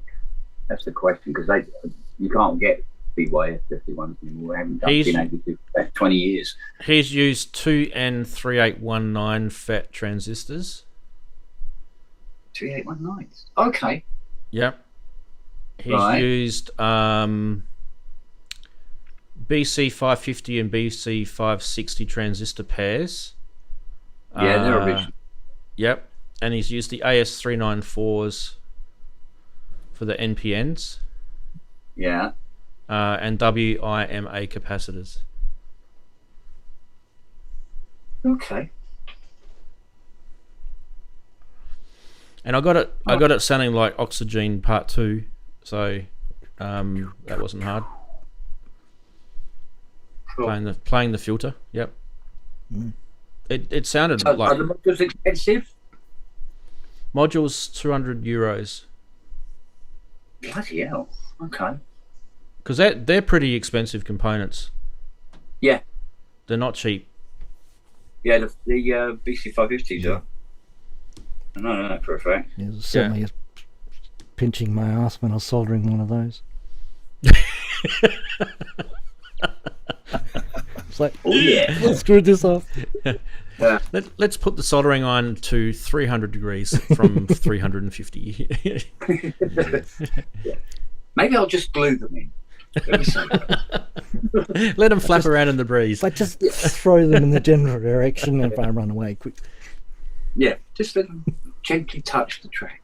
So this guy, he's done the oscillator A and B, because I know with the 3 oscillators, there's an A and a B, and then there's another B. So you've got 2 of the same and 1 of the different, right?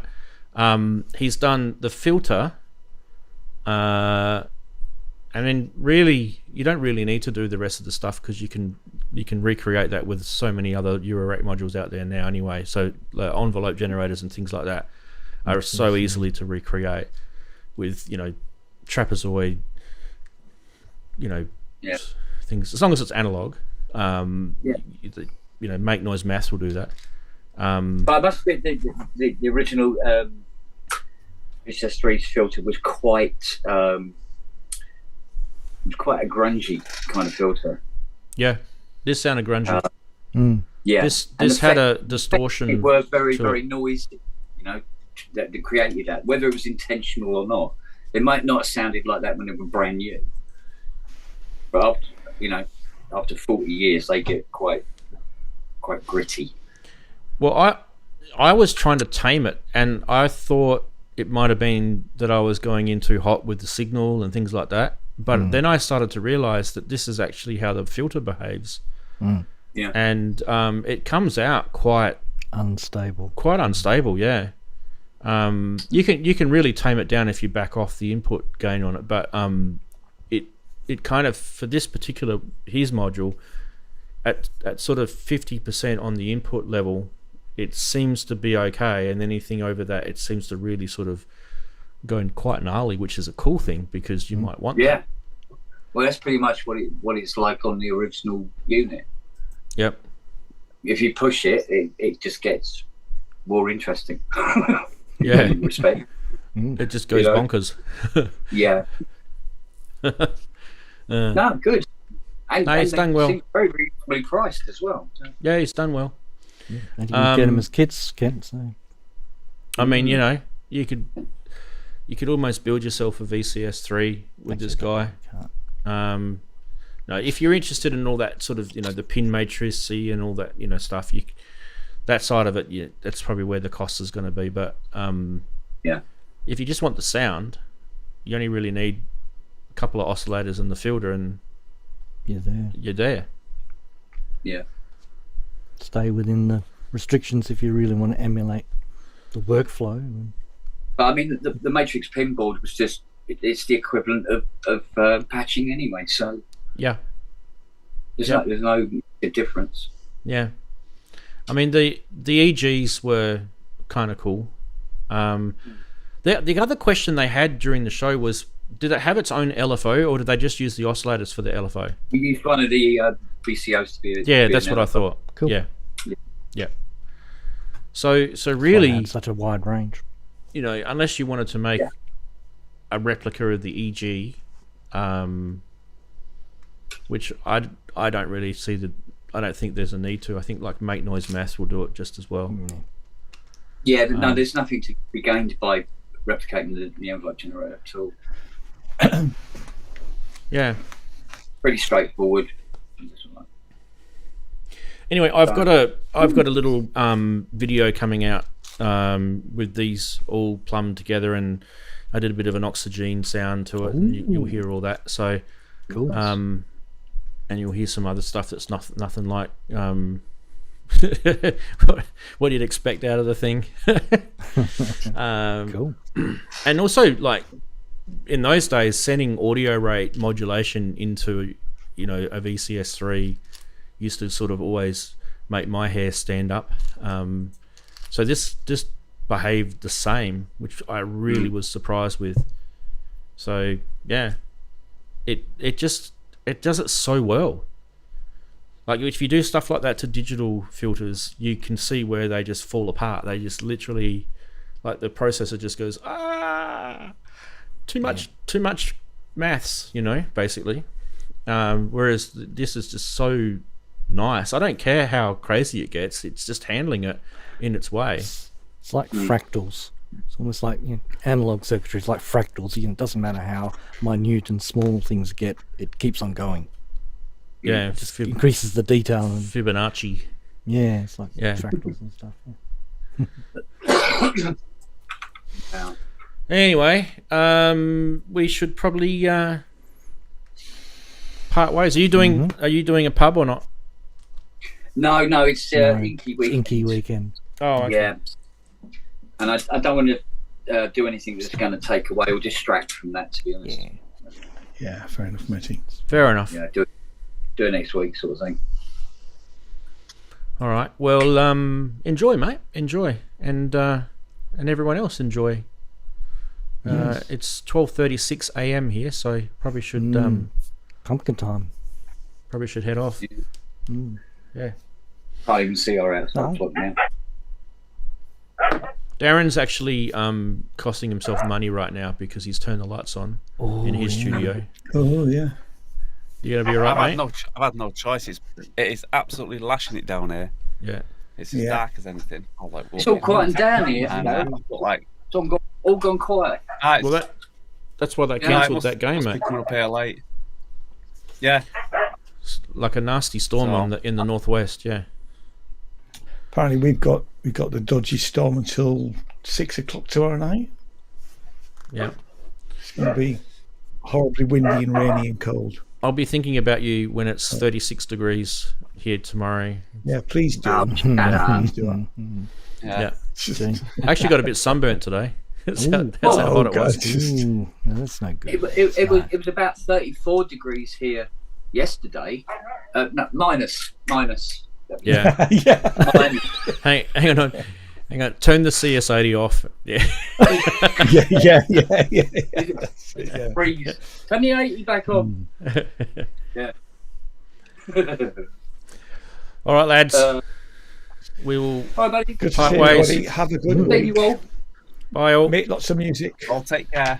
Hey, Bye, Ranzee, everybody. have you Hi, seen this Chatties. thing before? This is similar to the one you were showing earlier. This is the Make Noise Teleplexer. Oh, the touch You actually thing. plug a cable into the jack and then you use the cable to touch the plates. It's kind of interesting. Okay. I thought it was Yeah. Kind of fun. weird. Yeah. Well, I am thinking about like what we can do with this. Whoa, just about dropped it.